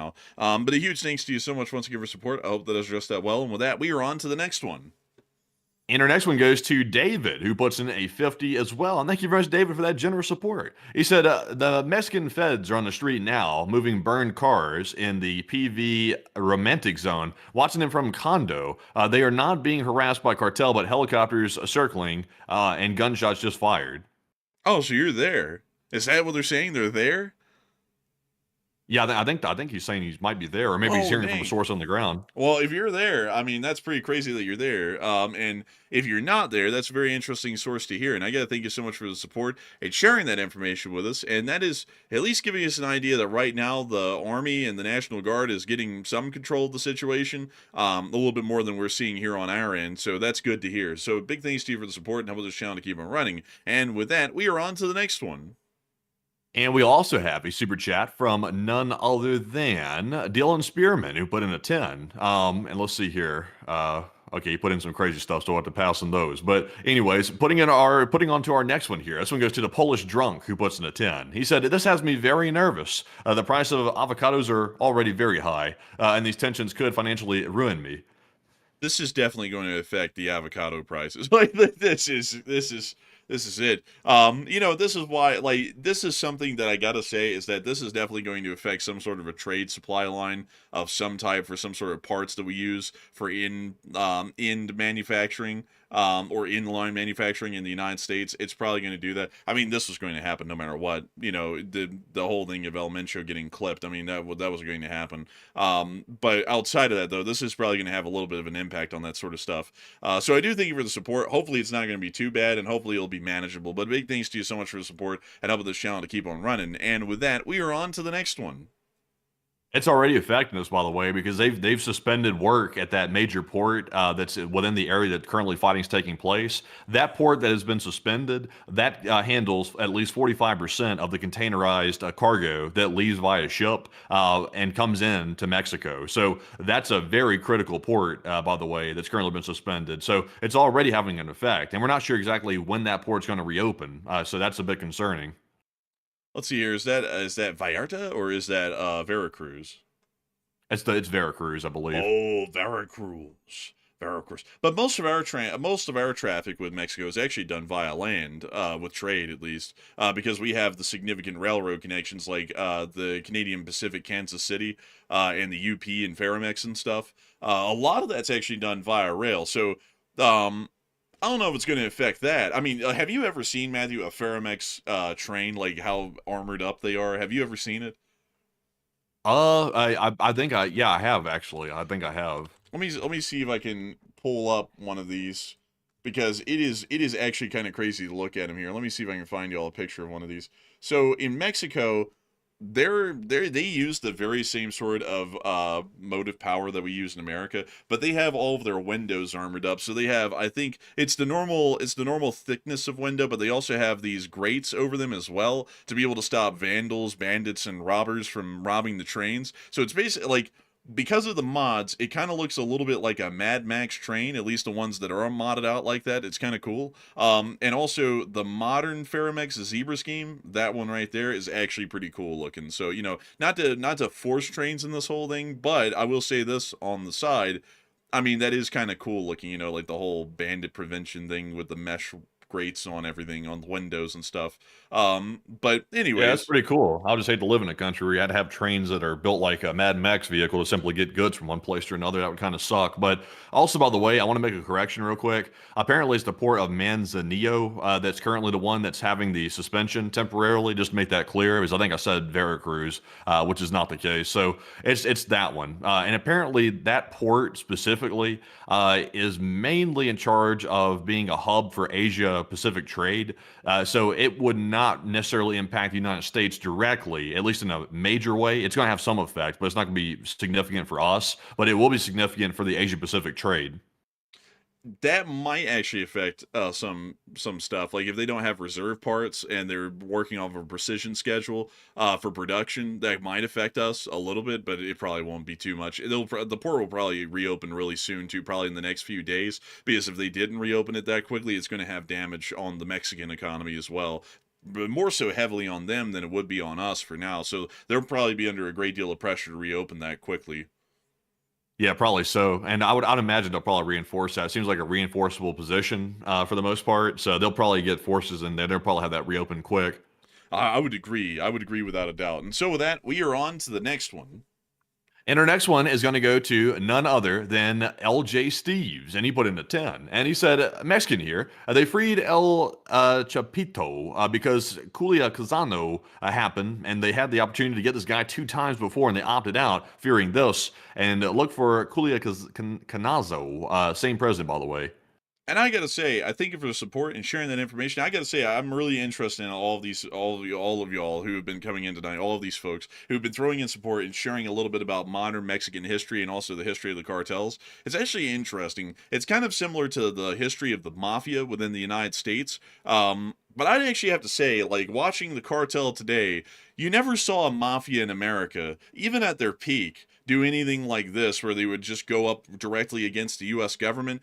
They were like, I've got to be honest with y'all, the mafia was a lot smarter than to do something like that, because once you stick your head up like this, you're basically asking for it to get chopped off. And now the Mexican government has legitimate targets to go for, because they've stuck their heads up above, say the criminal underworld, where they're just kind of out there and they obviously know that they're there and who they are and what they're doing. But now they're out there openly showing themselves, and actively fighting the government. So, you know, I have to be honest with you, the cartels are actually on a bit of another level, at least in terms of violence compared to the mafia. Like up until now, I've always said, and this was generally the case, that they're pretty much on the same level of the mafia. But as of today, the Jalisco new generation cartel has shown that the cartels are actually a step above in terms of violence and aggressiveness. Not in terms of how they do things. I mean, it's pretty much very similar to how the mafia operated in a lot of ways. But in terms of their brutality, they are now one step above, at least in my mind, than the mafia is from today alone.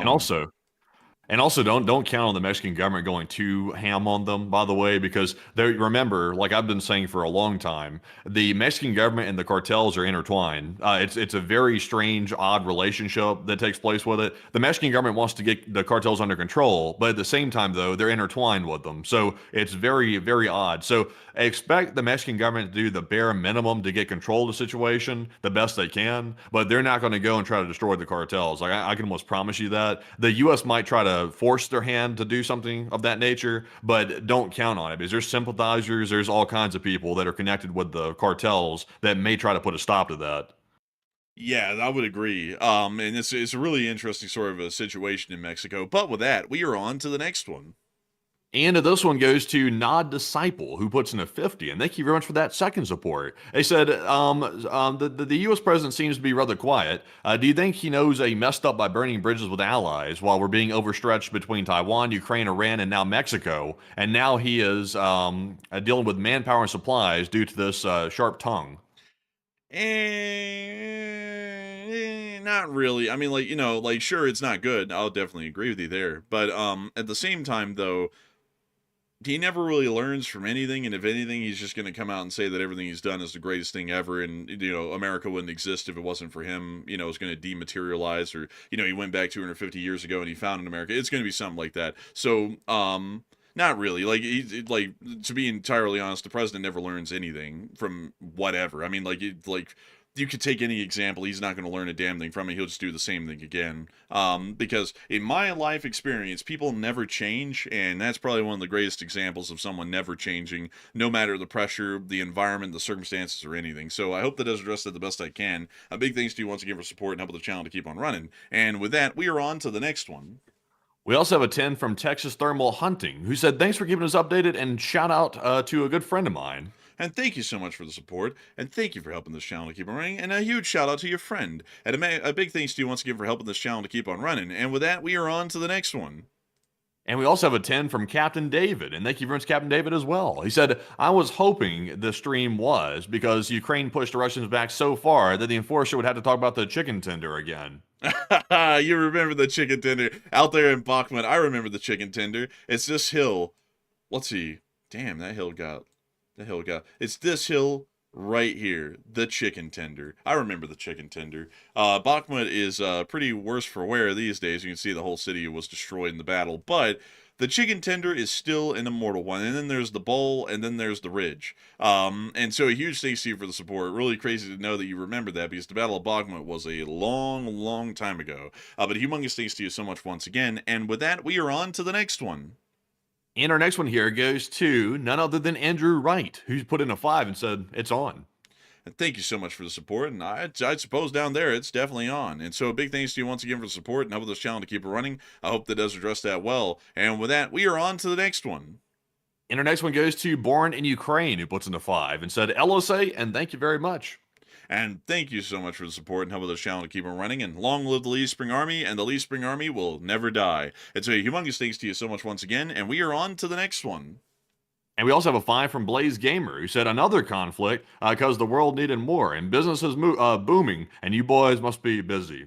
Oh, yeah, we're definitely busy, that's for sure. Busy 24/7 these days. And people don't understand, like when you cover news like we're covering from so many different regions, this is not like something you can do to just sit back and just turn your mind off and take a rest. You have to stay on this 24/7, because if you don't, you get behind or you'll miss something, and then you won't be on top of it. So we're doing the job of a news network, but we're only 2 people. We don't have a whole team of people. It's just us 2, and that's it.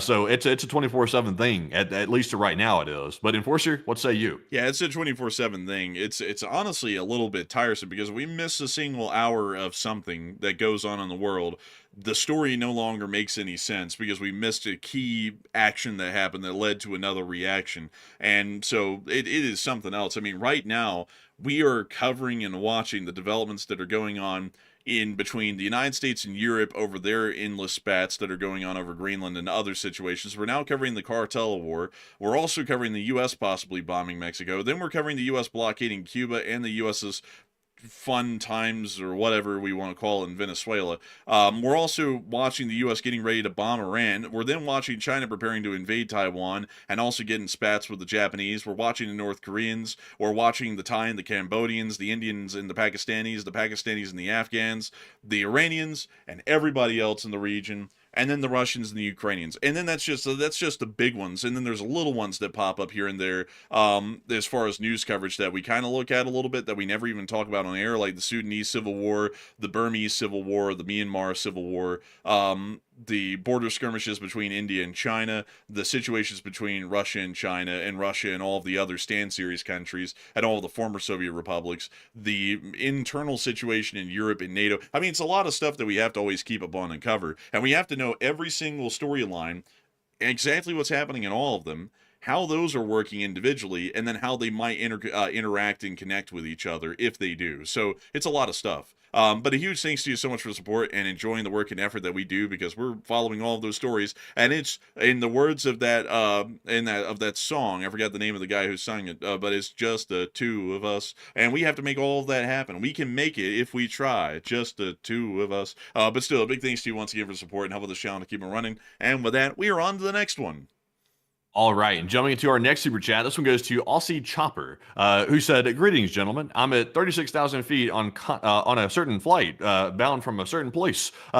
They said, "Great coverage as always, and spare a thought for the next guy next to me, 7 feet tall and like a tarantula in a jar." And I thank you so much for the support. I hope you're having a comfortable time on that flight. Nice to know that you're safe up there. And also, I feel sorry for the tall who have to sit in economy because economy is a tough place to be when you're tall. I'm Matthew and me are 6'2" or so, so we have a tough time in economy. Like it's like, damn, this is tight. And you know, anyways, but huge thanks to you so much once again. I hope that is addressed that well. And with that, we are on to the next one.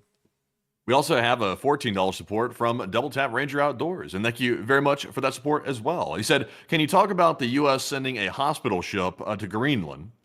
Yeah, we heard that that was apparently going to be happening today. We don't know why. Like, it was just something that was announced, and that was that. So I do thank you for the support and help this channel to keep it running. And with that, we are on to the next one. And also, by the way, I think they might have rejected that. Let me double check real quick. Greenland hospital ship. Let me do a quick OSINT look. Let's see here. So, I had heard a rumor that Greenland had rejected it, but I can't find that right off the bat. So we'll have to see here. I know that both of those hospital ships are currently in port in Mobile, Alabama, which is our former state of residence. But they're apparently still there from the sounds of it. So I'll have to wait and see if it's actually getting deployed or not. But jumping into our next one, this one goes to none other than the Hokey Redneck. And thank you very much, Hokey, for the second or third support of the night. He said, Hey! Matt and Andrew, tell the folks about the stuff that you have to watch that you can't post, stuff that you can't unsee. Finding the footage sometimes sucks. And it is true. We see a lot of uncensored footage that we do not show on the air. For number one, it's against YouTube guidelines to do that, so we don't do it for that reason. And number two, even if we could, we don't want to traumatize all of our audience because it's graphic footage to the point where people really should not watch it. People are not meant to see atrocities like that. So we try to avoid it, but sometimes you accidentally stumble across it, you realize it, and then you're like, oh, dang, you're like, what to do away with that. But Enforcer, what say you? I'd have to thank you massively for the support, Hooky Redneck, and that is true. There's a lot of videos, folks, that we never get to publish and y'all never get to see because they're just too graphic in nature. And we try and show y'all as much as we can within practicality, but at the same time, a lot of the stuff really sticks with you once you see it, and therefore I don't really recommend a lot of people going out of their way to see it. There's a morbid curiosity inherent within everyone. Like, someone wants to see someone get turned into like a tomato puree. Like, I think everyone wants to at some point. Because you're not because you want to see someone suffer, but it's like, what does that look like? But once you see it, you really can unsee it, and not that we want to see that. It's our line of work that we kind of have to go and look at that stuff. And after a while looking at it, you're like, damn, that's rough. I'll be entirely frank, though. Over the past 4 years of doing this, I've gotten incredibly numb to most everything, and it hardly even phases me at all. I'm just like, oh, there's a guy torn in two or something. Like, it's like, oh, that's unfortunate. But if you watch it enough, it's really hard to be phased by it after years. But I remember when I was originally looking at the stuff, it would be stomach churning, it would be sickening, and I'd be like, oh my god, this is terrible. And nowadays it's still terrible, but you look at it, it's just the same sort of terror that you see basically every day in our line of work that nobody else really sees, at least here on the channel. But a humongous thanks to you once again for that incredible support and helping this channel to keep on running. Because if it wasn't for folks like you, we wouldn't be able to make this channel possible, we wouldn't be able to keep it running, and we wouldn't be able to make this thing a reality. So big thanks to you so much once again. And with that, we are on to the next one. And our next one goes to On Your Shore, who puts in a 25. And thank you very much, On Your Shore, for that support. And we appreciate you shoring up the channel with that support. And Enforcer, what say you? I gotta thank you massively for that support On Your Shore and helping this channel to keep running, because folks like you help to make this thing possible and help us to keep this thing rolling. And so with that, a huge thanks to you so much once again, and we are on to the next one.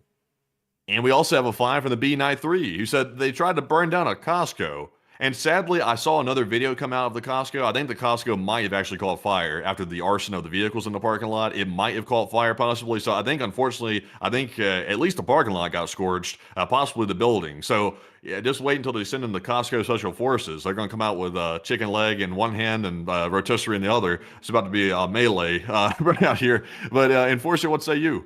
I'm telling you, they're about to turn some people into chicken bakes here in a little bit. I mean, like, you know, you better watch out. Like, messing with Costco is like messing with Disney. That's an American institution right there. And Americans don't take kindly to the Costco chickens being overly cooked by some sort of an external fire outside of the rotisserie oven. But a huge thanks to you for the support and helping this channel to keep it running. I hope that does address that well. And with that, we are on to the next one.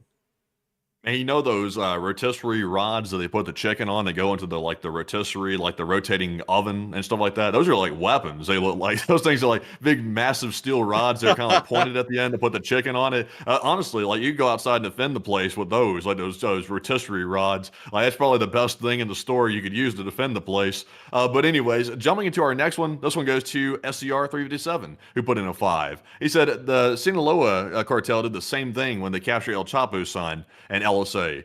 And I thought so. I thought they did. That was the story I was telling earlier about how they tore the place up after they tried to go capture his son. And then they let him go. And then they captured him again after they kind of got their wits back about him. But Enforcer, what say you? Thank you so much for the support. And apparently that did happen. I tried to pull it up a little bit earlier on in the stream, and it did happen. So that's pretty interesting to hear. And I got to thank you so much for the support. I'd help with this channel to keep on running. And also, I saw someone say, let's see. Someone said, let's see here. Yeah, can we talk about, let's see. I'm trying to see. Someone put in something interesting in the chat. Let's see here. Where in the world was it? Let's see here. Someone said, oh, well, I can't find the thing, sadly. But anyways, with that, we are on to the next one. All right, so our next one here goes to none other than Blaze Gamer, who put in a 5. And Blaze Gamer said, what is the likelihood of the other cartels joining and turning this into a full-scale civil war? Highly unlikely, because this is much to the detriment of the Jalisco New Generation cartel. So other groups like the splintered Sinaloa cartels are probably going to just sit back and watch this happen. And they also got their own fish to fry. They're fighting each other at the moment. So generally no one's really going to join in the support of El Mencho's crew, because nobody really wants to help them out in any way. But I hope that does address to the best I can. A big thanks to you once again for support and help with this channel to keep it running. And with that, we are on to the next one. All right. And also, by the way, we are getting word that right now there are apparently Mexican counter-military operations taking place over El Grullo in Jalisco. That's what we're hearing right now. We're starting to see some preliminary footage coming out of apparently aircraft over the area. So it looks like they are mounting a bit of an operation, as we can see right now in that area. Can you see any of them on... Oh, is that one of them actually right there? Oh, yeah, this is a Texan 2. They can actually use these to conduct ground operations. So... there's one of them right there. Let's see. Let me review this footage real quick and see what we got. Give me just a second. He's reviewing the footage, everyone. Give him just a second. Let's see. I see a lot of people talk. Oh, yeah. Also, I remember what I was going to address in the meantime. Someone asked, are y'all going to be running a stream later tonight? Sadly, no, Silence. Sadly, we will not be running a stream later tonight. This one has been fairly lengthy. I believe at this moment, it's already gotten up to 3 hours in length. And so for that reason, we're not going to be running a second stream later tonight because this is probably going to start interfering by the time we get done with it with the preparatory work and time that is done for the late night stream. And so we actually do have breaking news coming out at this moment. So Matthew, what do we got? Okay, so it is confirmed. Over El Grullo and Jalisco, right now the Mexican military has brought in choppers, and they are armed with miniguns, and they are the ones tearing up the place this time. They are ripping the place up. Somebody is getting absolutely blasted and showered down there with minigun rounds below these helicopters. So take a look at that. Oh.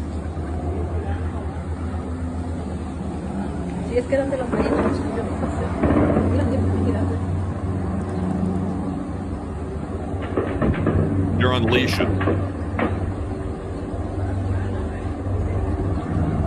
That is crazy. Hey, take a look at that second one, though. That second video that's coming up on the next one, this one's crazy. Take a look at that. Let's take a look at this one as well, folks. Wey, están tirando. So the helicopter is right there. It appears to be a Black Hawk. No mames, no mames, no mames. We can also see another one as well. Tirando, métanse. Vete a la... And they're just laying into him. Oh my God. This guy is going off this, filming this thing too. He said, oh my God. He said, damn. Oh my God. Vete a la verga, no es cierto. No seas cabrón. Holy cow. No puedo Oh my creerlo. Lord. Qué chingón. Hoy Dios santo. Dios santo. Señores, es aquí en el Grullo reportando. Empezó el desmadre ahora sí. Ni salgan. Ni salgan. Dang, man, they are literally just circling above, just like doing it like a fish Picking in a 'em barrel off, routine. like, And dang. can we get a geolocation? It says El Grillo. Like, how large is this area? Like, can we generally see where this is at on the map? Yeah, we can. Yeah, we definitely can. Let's see. This would be in the Jalisco state. So this is this town here. Okay, so it's not too big of an area, so we might be able to figure out exactly where they're pounding the area. Let's see. I need to go back to the first clip to get the wider POV. So they're on a hill. There's a large mountain over there in the distance, but it looks to be a good ways away. So if I'm taking a guess at anything, these people are up here somewhere on this hillside. Let me drop it down on Street View and see if I can get something close to that. Yep, that's it. So that over there, which would be about over here somewhere. So there's a little cartel group probably around this ranch or somewhere in this area, and the helicopters are just circling over these fields and literally just mowing them down. Damn. So they're letting loose. Apparently they knew where they were at least it appears like, or either the U.S. gave them intelligence about where they were at, one or the other. But they are letting loose. But still, though, we're not seeing a ground presence, at least right now. We're seeing an air presence, but no ground presence, at least right now by the Mexican security forces. Man, I'm not gonna lie, man. Those guys on the helicopters, man, they're like, there they are. I love America. It's like, damn. It's like, bro, they're going off. Like, I'm not gonna lie, folks. I kind of love how the Mexican Air Force, which is the one who operates the helicopters, every time they're like, we need to conduct an anti-cartel operation. What should we do it with? They're always like, M134 minigun, and then they just send out like 4 helicopters with miniguns. There was a clip that came out a long time ago. It was from close to the U.S. border, I believe, and the Mexican Federal Marines had just sent up a Huey and just literally hovered right over the house they were trying to get. Remember it, Matthew? And they just aimed the minigun straight down and just started spraying into the house to get anything. Yeah, I remember that. It's crazy. Like the Mexican Air Force is a really crazy group when it comes to miniguns. I really like it though. It's pretty neat. Yeah, I mean, it seems to be pretty decently effective. It's hard to escape a minigun because, you know, it fires so many rounds a second. It's obviously a huge ammunition waster, but it's hard to miss with a minigun. Man, it's hard to miss. I mean, especially when you have 2 helicopters that are literally just circling like sharks over the exact spot that they're at. I mean, look at this, folks. This looks like it might be an MI-8 or an MI-17 because the Mexicans have those as well. And then a UH-60 Blackhawk that's over there as well. I mean, that's really crazy to see. But with that, it is time for us to move on to the next one. It's pretty wild footage, though. Indeed. Also, by the way, someone said, well, what type of ammo is that minigun shooting? I think it shoots 7.62 by 51 cartridges, I believe. I think it's a standard NATO round, I think. So it's spending a good bit of money when you fire a minigun. It's putting some serious ammo on the ground. They cost a pretty good bit because I'm not sure. Let's see. It shoots about 2,000 to 6,000 rounds a minute. So, I mean, this thing's chewing through ammo like it's hungry. This thing right here, it's really something. Yeah, it's really cool. 7.62 by 51, depending on the type of round they're using, is not that cheap. I think the cheapest rounds that you can get are probably like about, at least for civilian prices, about $1.50. So each firing of a barrel on the minigun is costing about $1.50 each. It's kind of cool though because it's basically just a the premise of this thing is it's basically just a Civil War era Gatling gun, but instead of having it hand cranked, they connected it to a power drill, and that's kind of how it works. Like that's the most basic way I can explain this thing. Because basically the firing mechanisms and everything else involved, they're incredibly similar to its Civil War era counterpart, the actual Gatling gun. Because some people call this thing the Gatling gun. But it's actually a minigun technically because it's smaller than the ones that were used back then, the legitimate Gatling guns. And secondly, it's also motor powered instead of hand cranked like the older ones were. But still really cool.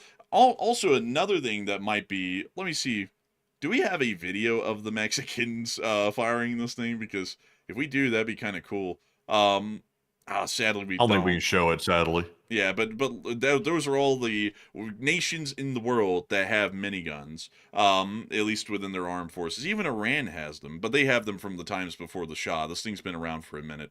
And we also upgraded these things and made them a little bit bigger. Let me show y'all here. I think I saw one of them here. Oh yeah, we have the Gal 12, which is, let's see, there it is right there. It's a 25 millimeter version, and then we also have the M61, which is the 20 millimeter version, and then we have the big boy 30 millimeter version that we put in the A10. But they're basically all the same gun. It's just scaling it up to be bigger or smaller. Also, I forgot. There's also the micro gun. This one's a 5.56 version of the minigun, very rare and almost non-existent. But the 7.62 one's the common one, and that's the one the Mexicans use. But anyways, with that, we are on to the next one. And our next one goes to Moby Duck. And thank you very much, Moby Duck, for that support once again. They said, getting ready to be clobbered by this blizzard up here in Massachusetts. At least there's plenty of current events to keep up with while snowed in, LOL. And keep up the great work, fellows, and proud to be LSA. Oh, and we're proud to have you in the LSA. I'd agree. And also, I've heard about that blizzard that's coming up. It's kind of crazy. The whole state of New Jersey, for the first time in history, is going to be under a blizzard warning. The entire state. That's unheard of, actually, in New Jersey state history, which has lasted for hundreds of years. So pretty wild stuff going on with that. It's almost like the weather is changing. But anyways, big thanks to you so much once again for support and helping this channel to keep running. Because if it wasn't for folks like you, we wouldn't be able to make this channel possible, and we wouldn't be able to keep it running. And I hope that you have plenty to watch in the meantime while you're snowed in. So a huge thanks to you once again, and we are on to the next one. And our next one goes to Shaky Jake, who puts in a 10. And thank you very much, Shaky Jake, for that support. He said LSA. Hey, and LSA, Shaky Jake, and a huge thanks to you for the support and helping this channel to keep on running. And with that, we are on to the next one. We also have a 10 from Camille Morgan, and they did not leave a comment, though, but thank you very much, Camille, for that $10 support. And we also have a 10 from Ive, who said, will the U.S. get involved if U.S. citizens get hurt? Highly likely the answer to that is going to be yes, because if I was the president of the United States and a U.S. citizen was taken hostage by the cartel down there currently, or they started to hurt or kill U.S. citizens in Mexico currently, I would order military intervention immediately, whether or not the Mexicans wanted that. So, or the Mexican government specifically would want that or request that, because whenever it comes to the safety and security of American citizens, it has to be made incredibly clear by the U.S. government that any harm to a U.S. citizen will result in imminent doom, and most likely, for whoever conducted that, it would most likely be a swift death. Because the thing about that is that it's a deterrent to anyone doing that in the future, and it also guarantees good treatment and safety for U.S. citizens abroad. Because if the U.S. government makes it clear, and we have to endlessly make it clear, it's a national prerogative to make it clear that if a U.S. citizen is harmed, you will not survive making that action. Most people are, if they ever take a U.S. citizen hostage, or if they ever end up running into one, and it's a hairy situation overseas, those U.S. citizens have a higher chance of coming out of that alive rather than not. So I would say that hopefully, if that does happen, the U.S. would intervene with a large force. But with that, I hope that does address it the best I can. A big thanks to you once again for supporting the channel and helping you to keep on running. And with that, we are on to the next one. And we also have a $5 support from Carnus. And thank you very much, Carnus, for that support, and we appreciate that. And we also, in the meantime, have a 5 from Travis, who said that we appreciate you guys.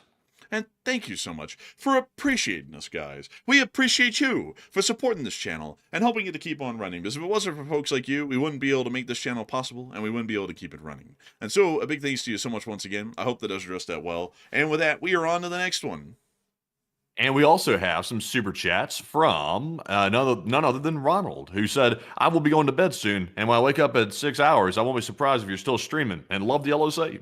Oh, and I'm sitting here thinking, I'm like, let me check this on Flight Radar really quick. Oh, that Texan went off the radar, by the way. That E3 is still making its way toward Iran, if you're wondering. Yeah, it is still making its way toward, well, that's predictive flight pathing, actually. So it's probably still over here. But, it could be, possibly. I hope that this doesn't happen today, folks. I mean, like, if it does happen, let it be tomorrow, so that way we can at least have a minute to get ready for it, because it's going to be a whiplash for us to have to say in this stream and then immediately go live with Iran being bombed. I mean, right now is about the time that that's going to happen. It's going to be from about now till about like a few hours from now, because that is when the time in Iran is around 1 to 4 in the morning, and that's usually when strikes are conducted, if ever. It's usually 1 to 4, but mostly 1 to 3 in the morning. So if it doesn't happen by then, it's not happening today, and it probably might happen next weekend, or it might happen in the weekdays of this upcoming week. So I hope that does address it the best I can, and humongous thanks to you so much once again for support and help this channel keep running. And with that, we are on to the next one. And we also have an $11 support from Duncan VR. And thank you, Duncan, as well, for that support. He said, Hey. Ba Moo Woo Crack. You're early, man. You're early. And thank you so much for the support. And we are early. We are early because a cartel war started. It was completely unexpected. And I got to thank you so much for the support and helping this channel to keep on running. Because if it wasn't for folks like you, we wouldn't be able to make this channel possible, and we wouldn't be able to keep it running. So a huge thanks to you so much once again. And with that, we are on to the next one. We also have a 5 from Rob McDonald, who said, y'all are my favorite news source by a lot, and thanks. And thank you so much for considering us to be your favorite news source. And we're very honored to hold that title. So a huge thanks to you so much once again. And with that, we're on to the next one. And we have a 5 from MGEZ, who said, if Mexico was to ask for U.S. military support, how much support could we give them right now, considering our massive deployment to the Middle East at this moment? Generally, as far as support, it would most likely be provided by the U.S. Army, and in terms of that support, we could give plenty. The Army doesn't really seem to be involved a lot in what's going on in the Middle East right now, at least in terms of deployed ground forces, except for air defense, which we really won't need. It's the cartel.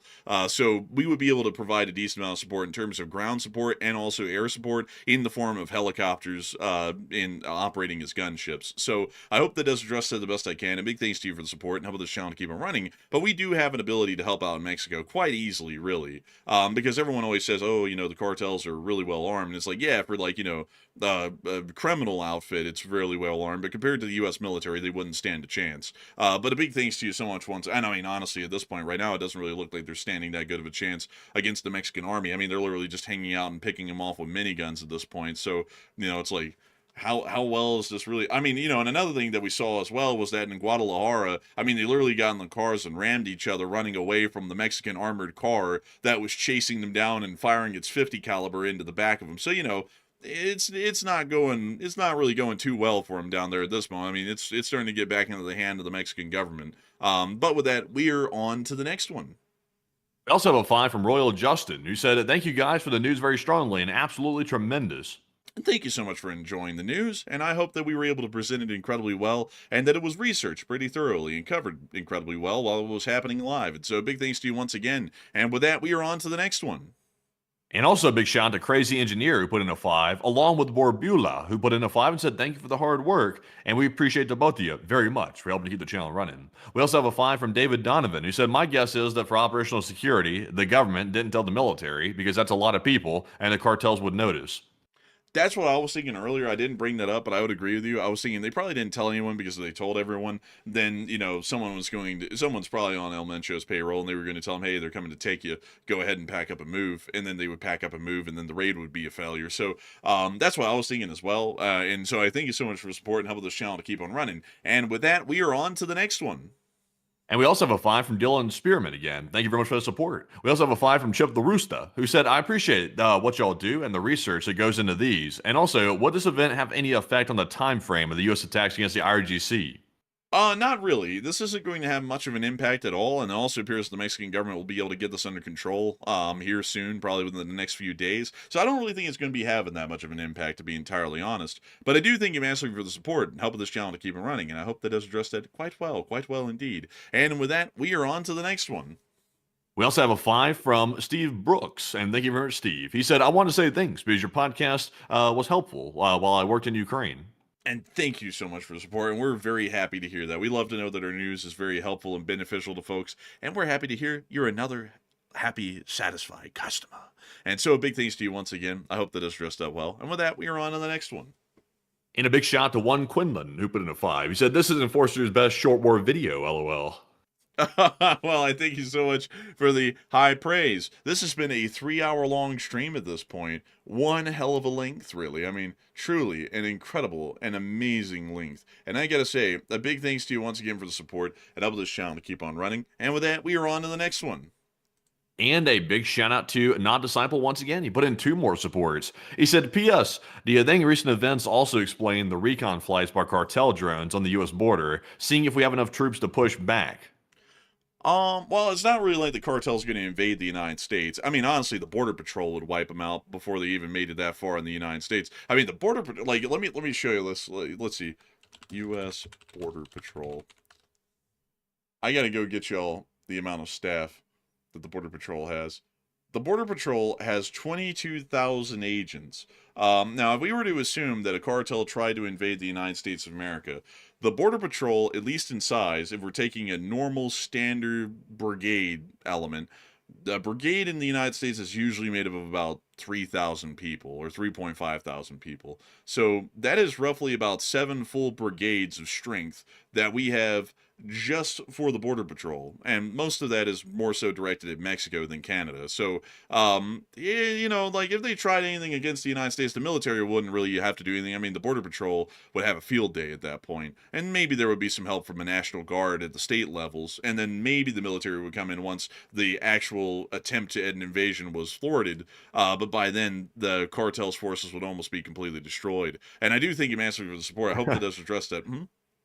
I don't think so. I don't think so. I see Moby Duck said you guys are underestimating the CJNG. I think the Enforcer is underestimating them a little bit. Those forces are extremely powerful. Like the Border Patrol would have their hands full, if I'm being perfectly honest. That force there. And now I will say the U.S. is well equipped to handle situations. Like we could hold them off, but we would have to call out the National Guard. We'd have to bring in reinforcements for that.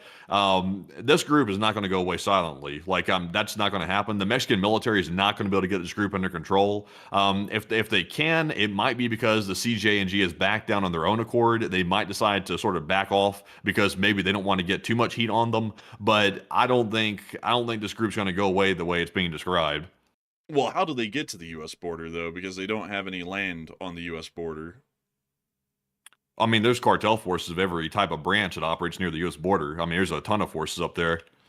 Well, yeah, but it's usually of the cartels that are near the U.S. border because they don't allow enemy cartels like the CJNG to just drive through, say like La Linea or La Maiza to just go somewhere. That's basically like the Crips and the Bloods. I mean, you're not just going to see like some Bloods drive through Crip territory to go get to the liquor stores. I mean, that's not going to happen because they're going to get mowed down. Like right now in this area right here, in between La Maiza and the CJNG, on all the maps before this, that showed that was an active war zone between the CJNG and the Sinaloa cartel. So, it's not like they just have like free transit through this area. They would be messed up pretty badly by the other cartels because they'd be stomping on their turf. So I mean, like if it's anyone, it would be someone on the U.S. border, and then at that point, the border guards would basically just wipe them out pretty easily. At that point, at least in my opinion, because sure, the cartels have some forces behind them, but when you look at them, I mean, it's mostly just infantry. And if we're talking about that, then the border patrol could probably deal with them. Yeah, but I mean, like for example, like the CJNG is estimated to have around 18,000 to 33,000 members, and that's just the estimates. That's all we know. Like it could be more than that, possibly. Most likely, it could be a lower estimate with that number right there. Border Patrol, and this is all active duty Border Patrol, not just the ones at the actual Mexican border itself. It's only about 19,000 active duty Border Patrol members. And also, by the way, you got to keep in mind that Border Patrol is a U.S. law enforcement agency. They don't operate the same way that these criminal organizations operate. These criminals don't have any type of standards or anything like that at all. They just start firing on people, and they're also very brutal and vicious. Border Patrol generally is a little bit more reserved, because they're not criminals, obviously, and they're not used to just getting into direct combat like that. They're more of law enforcement. They're not necessarily soldiers. So I think they would have a hard time if they could somehow get to the border, like in the hypothetical you're mentioning. I think the Border Patrol might have a little bit of a difficult issue. Well, yeah, but I mean, it's an infantry-based force crossing the border. The Border Patrol isn't a criminal organization, but if you see armed citizens, armed aliens illegally crossing the border with a large amount of firearms, it's not really like they have to get a search warrant and, go over there and ask them if they can look at the gun. It's quite obvious they're armed and crossing the border at that point. They're posing a significant threat to the safety of the U.S. public. And we have seen them get in firefights in the past, just last year, with cartel groups that were armed trying to cross the border. So, I mean, it's not out of the question. It's not like they would just sit there and just watch them walk across the U.S. border and do nothing. No, they would mobilize the National Guard, certainly, because you have to have a military force to combat a military force like that. Because cartels are paramilitary; they're not law enforcement or anything like that. They're paramilitary forces, and they're trained as such too. They're actually CJNG is decently well trained, so you'd have to call in the National Guard for that. And CBP is not going to be able to handle that situation.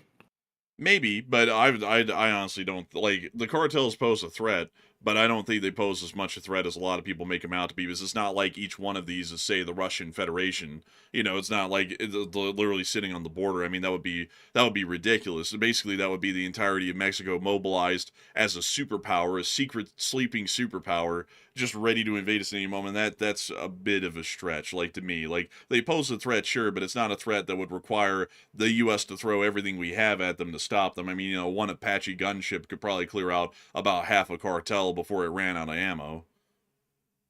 We'll have to see. Hopefully we don't have to find out. Hopefully we won't have to find out, and hopefully if we find out, hopefully I was right. Because I think the cartels would have a really hard time going up against an Apache 5 miles away. That's my thoughts. But anyways, with that, we are on to the next one. And this one goes to Star American LSA, who put in a 10. And they said, let's see here, said something about dental situation with some hockey player or something like that. They said at USA. And thank you so much for support and helping this channel to keep it running. And very interesting to hear. And a huge thanks to you so much once again. And with that, we are on to the next one. And also a big shout out to Austin Edmondson, who put in a 10, and he did not leave a comment. But thank you very much, Austin, for that support, and we appreciate that. We also have a $5 support from Nod Disciple once again. They said the closest we ever got was Capone on Valentine's Day, and that was nothing compared to this. Yeah, the St. Valentine's Day Massacre. That was nothing compared to this. And I would definitely agree with you on that. And so a huge thanks to you for the support and helping this channel to keep on running. Because if it wasn't for folks like you, we wouldn't be able to make this thing possible and keep it running. And so a huge thanks to you once again, and we are on to the next one. And this one goes to Anna Bananas, who puts in a 5 and said, thank you from your friends in Canada and appreciate all you two are doing and enjoy the evening off if possible, and coffee's on me. Hey, and thank you so much for the support all the way from Canada. And we're happy to know that people really do appreciate our hard work and efforts. And I got to thank you so much for being one of those people and helping this channel to keep on running. And so a humongous, tremendous thanks to you so much once again. I hope that does address that incredibly well. And with that, we are on to the next one. And this one goes to Bruce Lee, who puts in a 5. And Bruce said, I'm imagining a squad of 2 of Little Bird strapped so they don't get clapped, with miniguns flying over the hill blaring Rise of the Valkyrie. You know, that's a nice visual. I like that. But you stay tuned for the support and help this channel to keep on rolling. And with that, we are on to the next one. And a big shout out to Kaba Emoji, who put in a 3, and RH Blackburn, who also put in a 3, along with Jesus UCSB, who put in a 3 as well. And we appreciate all 3 of you for throwing in that support and helping keep the channel going. We also have a 5 from Robert Krogan, who said, just something for a long, hard day work. And thank you so much for the support and enjoying our long, hard day's work. I never expected that we would have to be on air right now doing this. I mean, this was a full stream prep and everything to make a video, and then we went into a stream. And I mean, it's crazy, really. It's crazy. But I do thank you massively for the support and helping the channel to keep on running. And with that, we are on to the next one. And our next one goes to Thaddeus Winter, who puts in a 2. He said, my parents are separated in Mexico right now. Oh, well, hopefully they're going to be all right. As long as they're not down in the area where the business is going on right now, they should be fine, hopefully. So I do thank you for the support and helping the channel to keep on running, and I hope that does address that well. And with that, we are on to the next one. We also have a 2 from Coffee is the Legal Drug, who said it for a second, I thought it was LA. Oh no, it's not. It's not L.A. L.A. is fine. They're still dealing with the whole Palisades thing. You can actually see all the burned plots and stuff here. But they're still dealing with recovering from the Palisades fires and all that. And also the fire that happened up here at Altadena, which also burned this whole area out as well. I wonder what that looks like. You know, nobody really takes a lot of videos of what that currently looks like right now. But that's wild. You know, it's burned right there. Yeah, this is just burned. There's nothing left. Damn, man, it's burned everything down. Yeah, that's crazy when you look at it, how far these fires actually reached in to the cities. I mean, they reached all the way down here for some of them. But beyond that, oh, and look, even this golf course got burned too. Wow. But beyond that, damn. Man, not the golf. This is a national tragedy. But anyways, with that, it is time for us to move on to the next one. But a big thanks to you for the support and helping the channel to keep rolling. Yes, indeed. And our next one goes to Plazoth, who puts in a 2, along with Silinx, who also put in a 2 as well, and we appreciate the both of you for that support. We also have a 2 from Vulture, who said, the world looks like Command and Conquer generals. You know, it kind of does look a lot like a war game at this point, because with the amount of fighting that's going on all around the world, it just never ends these days, really. But a huge thanks to you so much once again. I hope that does address that well. And with that, we are on to the next one. And our next one is going to go to PFC Lumi, who said, is Los Angeles at risk from this? From what we know, it is not. It's perfectly fine. And so a huge thanks to you for the support and help this channel to keep on running. And with that, we are on to the next one. And we also have a $2 support from SCR357, who said, how does one watch a movie with that VCR? LSA. VCR. Well, you don't watch a movie with that one. You're gonna die. But a big thanks to you for the support and help this channel to keep on running. I hope that it does just that well. And with that, we are on to the next one. We also have a 2 from Bruce Lee, who said, well, this wasn't on my bingo card for tonight. It wasn't on my either. And I'm happy to have you all here nonetheless, though. I'll tell you all that, it wasn't the news we expected, but it's news nonetheless. And so a huge thanks to you so much once again. I hope that does address that incredibly well. And with that, we are on to the next one. And we also have a 2 from Jay Kidd, who said some interesting words here, but thank you for that support. We also have a 2 from Bruce Lee, who said, so about that part-time gig, JK, LSA. Well, I thank you so much for the support nonetheless, and I thank you for helping this channel to keep on running. And with that, we're on to the next one. And our next one goes to Callum Rushton, who put in 2, and said, hello, guys, and love from the UK. And a big hello to you over there in the United Kingdom. And I thank you for being here with us right now and enjoying this show. And a humongous thanks to you once again. And we are on to the next one. We also have a 2 from Bruce Lee, who said a 3-hour tour. A 3-hour tour. It's one hell of a thing, I tell you. 3 hours, 3 hours. 3 hours on air, 3 hours on air. And I got to thank you massively for the support and help this channel to keep running. Because if it wasn't for folks like you, we wouldn't be able to make this thing possible and keep it running. And also, by the way, folks, if y'all subscribe right now, and I mean right now, you might end up being our 540,000th subscriber. It might happen. So subscribe. You might be the one. And so with that, we are on to the next one. And we also have a $1 support from Sam Crenshaw, as well as that Jordan guy and Sub Creature. And thank you all 3 for that support, and we appreciate that. And we also just got one in from Tyler Harris, who put in a 2. He said, what the heck happened? Shit hit the fan. That's what happened. Bad things. Bad things happened. So I hope that does address it the best I can. And a big thanks to you for the support. And with that, we are on to the next one. And with that, folks, that is actually our last super chat to address for now. So real quick, I was trying to do some more looking here to see if we have any more breaking news coming out before we jump into a few live chat questions. And it looks like for now, it's generally just status quo. When I say status quo, I mean that they're still fighting off the cartel, which is still escalating. So it's not over. It's nowhere near over yet. So we'll have to wait and see where this is going to go. But anyways, jumping into our first live chat question, this one goes to Shinbone, who said, do you think the Mexican government is really going to ask the U.S. for help, or is that just wishful thinking? If it gets really bad, they might ask for help, but I honestly think at this point they're probably getting it under control, because it already sounds like it's starting to get under control at the moment. So I hope that has addressed that the best we can, and with that, we are on to the next one. And our next one goes to Bruce Lee, put in a 1, and thank you very much, Bruce, for that support once again. And we also have another live chat question from Ashen, who said, do you guys anticipate the Sinaloa helping out either side, or will they stay neutral in this? They're probably going to stay neutral from what I know, because the Sinaloa cartel is actually fractured into 3 different groups that are currently fighting to gain control of the former Sinaloa territory in its entirety. So I would say they're probably a little bit too busy with their own internal affairs to focus downwards and towards the Jalisco cartel. And so with that, I hope that does address it the best I can. And with that, we are on to the next one. Also, shout out to David Croton for putting in it too. We appreciate you very much, David.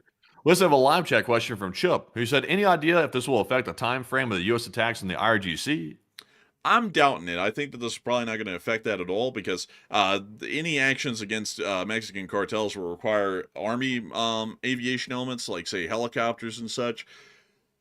Not necessarily the Air Force, and there's still a large part of the U.S. Air Force that's still currently present within the United States of America and is not forward deployed in the Middle East. So we really have enough of a combat capability to easily deal with the cartels if we needed to, or to help out Mexico. So not that bad of a situation, but, that is what it is. So I hope that does address it the best I can. And with that, we are on to the next one. We also have a $5 super chat from 50,000 Bees, who said, I'm just curious on the origin of the name Leaf Spring Army.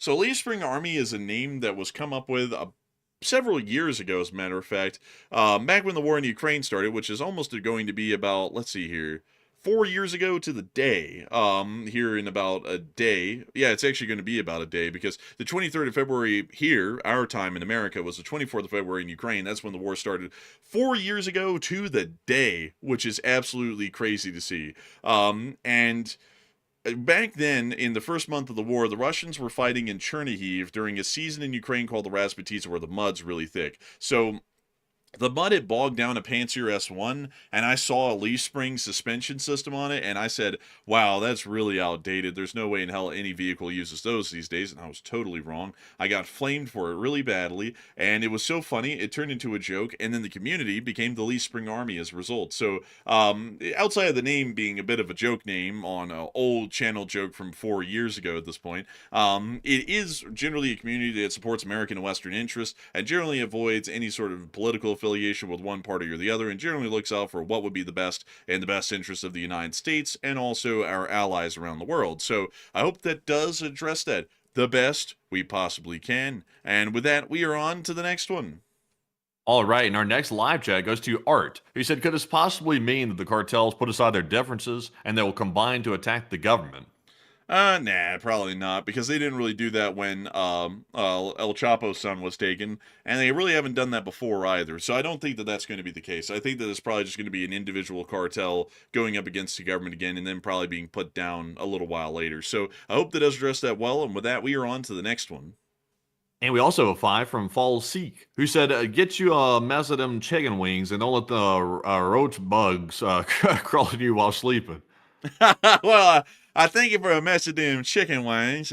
We won't let them roach bugs crawl on us when you're sleeping. And I got to thank you, Master, for the support and help this channel to keep on running. And with that, we are on to the next one. And we also have another live chat question from a Grain of Salt official who said, do you guys have sources everywhere in the world? And do you do a bunch of research? And how do you keep on top of so many areas? And generally speaking, over the years, because of doing this, we've caught the attention of people from pretty much every region of the world. We do have people that occasionally will, say, hey, look, something's going on over here, something's going on over there, wherever they live and things like that. So we do have the sources like that. Generally speaking, though, most of it is OSINT. It's information that is generally open source, public information, and we're simply very good at finding it very quickly these days. And that's usually where other channels fall short. They don't know where to look, number one, and we do. Or number two, they're very slow about getting it. So they're usually too late by the time the information is old at that point. So we just gotten very good at streamlining how we funnel all that information together to present it on the stream. And that only came with experience over time. But Enforcer, what say you? That's generally how it worked. Over the years, we've gotten our sources a little bit more refined and honed. We've been able to get into contact with people around the world. It's been an interesting sort of a thing. And so with that, I hope that does address that well. And with that, folks, we're going to be moving on into this next super chat here. And this one goes to Chick AD, who puts in a 5. He said, are you taking donations for Ukraine? And 3-hour tour skipper from SS Minna. I thank you for the support, Chickadee, but sadly, this is not a Sunday night fundraiser stream. And also, we will not be running a Sunday night fundraiser tonight because of this stream, which generally is really kind of like running into the prep time for the other one. And also, that would be wildly exhausting to do a second full-length stream on top of this, because we have to keep in mind, at least right now at the moment, that we have to prepare for the U.S. conducting a military operation against Iran, which is going to happen anytime over these next several weekdays, or it's going to happen on this upcoming weekend. And we really don't want to go burning full of the throttle and burn ourselves out, so that way when the U.S. starts that, we're completely exhausted and have really no stamina to run the show. So we are only going to be running this show for today, but we will be doing another Sunday night fundraiser this upcoming Sunday after this one. But a big thanks to you so much for the support and helping the channel to keep on running. I hope that does address that well. And with that, we are on to the next one. And with that, folks, that is actually the last of our live chat questions, and our super chats. So we're pretty much, we've run out of questions and comments to address at this point. And it comes at a time where I think it's about 3.5 hours in or so. So it's usually the time we round out things anyway, which is kind of weird the way it worked out. Well, Matthew, we got to have a final question. We have to round this thing out traditionally. What are we supposed to do if we don't have a final question? Oh, I don't know. I don't know. Matthew, find one quick. I'm going to do the outro. We're going to find one quick. We're going to answer it, and then we're going to round this thing out. And so with that, folks, like nothing's ever happened. I mean, it's a perfect show. We haven't had any mess ups or slip ups here where, we run out of questions. So with that, everyone, we're going to be moving on into our final question of the night. And so who's the lucky last person who threw in the lucky last question of the day? And this one goes to Sean, who said, I heard the hospital ship heading towards Greenland is actually at a port in the U.S. under renovation. Can you confirm? Generally, that's what we know. Usually, they're down in Mobile, which is in our old home state of Alabama. Here's one of them right here. And here's another fleet auxiliary right here. But generally, oh yeah, they look like junkers actually down here. Like, I'm not gonna lie, this place looks kind of rough. It looks like a Chinese shipyard. Let me see if I can show it to y'all. Oh yeah, here we go. This place literally looks like Russia. I'm not gonna lie. Mobile, Alabama looks like Sevastopol in Crimea or something like that. But oh, here's one of them. This is the Louisiana Enterprise. I don't even know what that thing is, but let me try and, oh, here you go. So there is where some of the ships are refitted in floating dry docks and stuff like that over there. And that's where the USNS Mercy, or one of them, is at the moment. So I think one of them is under refit. I think another one is operational, but I think they're both in Mobile at the moment. So they'll have to set sail from here and head out. So I hope that it does answer your question incredibly well. And also, I have to give a huge shout out to two last super chats. A big shout out to King Von, who threw in a 1. Huh? It went, huh? But anyway, on the, and also $10 to Right Wing Gun Nut, who stated, no one wants to admit the only way to stop the influx of drugs, you got to stop the demand. What is that? Do you mean like wiping out people who are like on drugs? Like, what do you mean by that? I don't know. But I do thank you for the support enough of this channel to keep on running. And nevertheless, we have reached the end of today's stream. This isn't tonight's stream.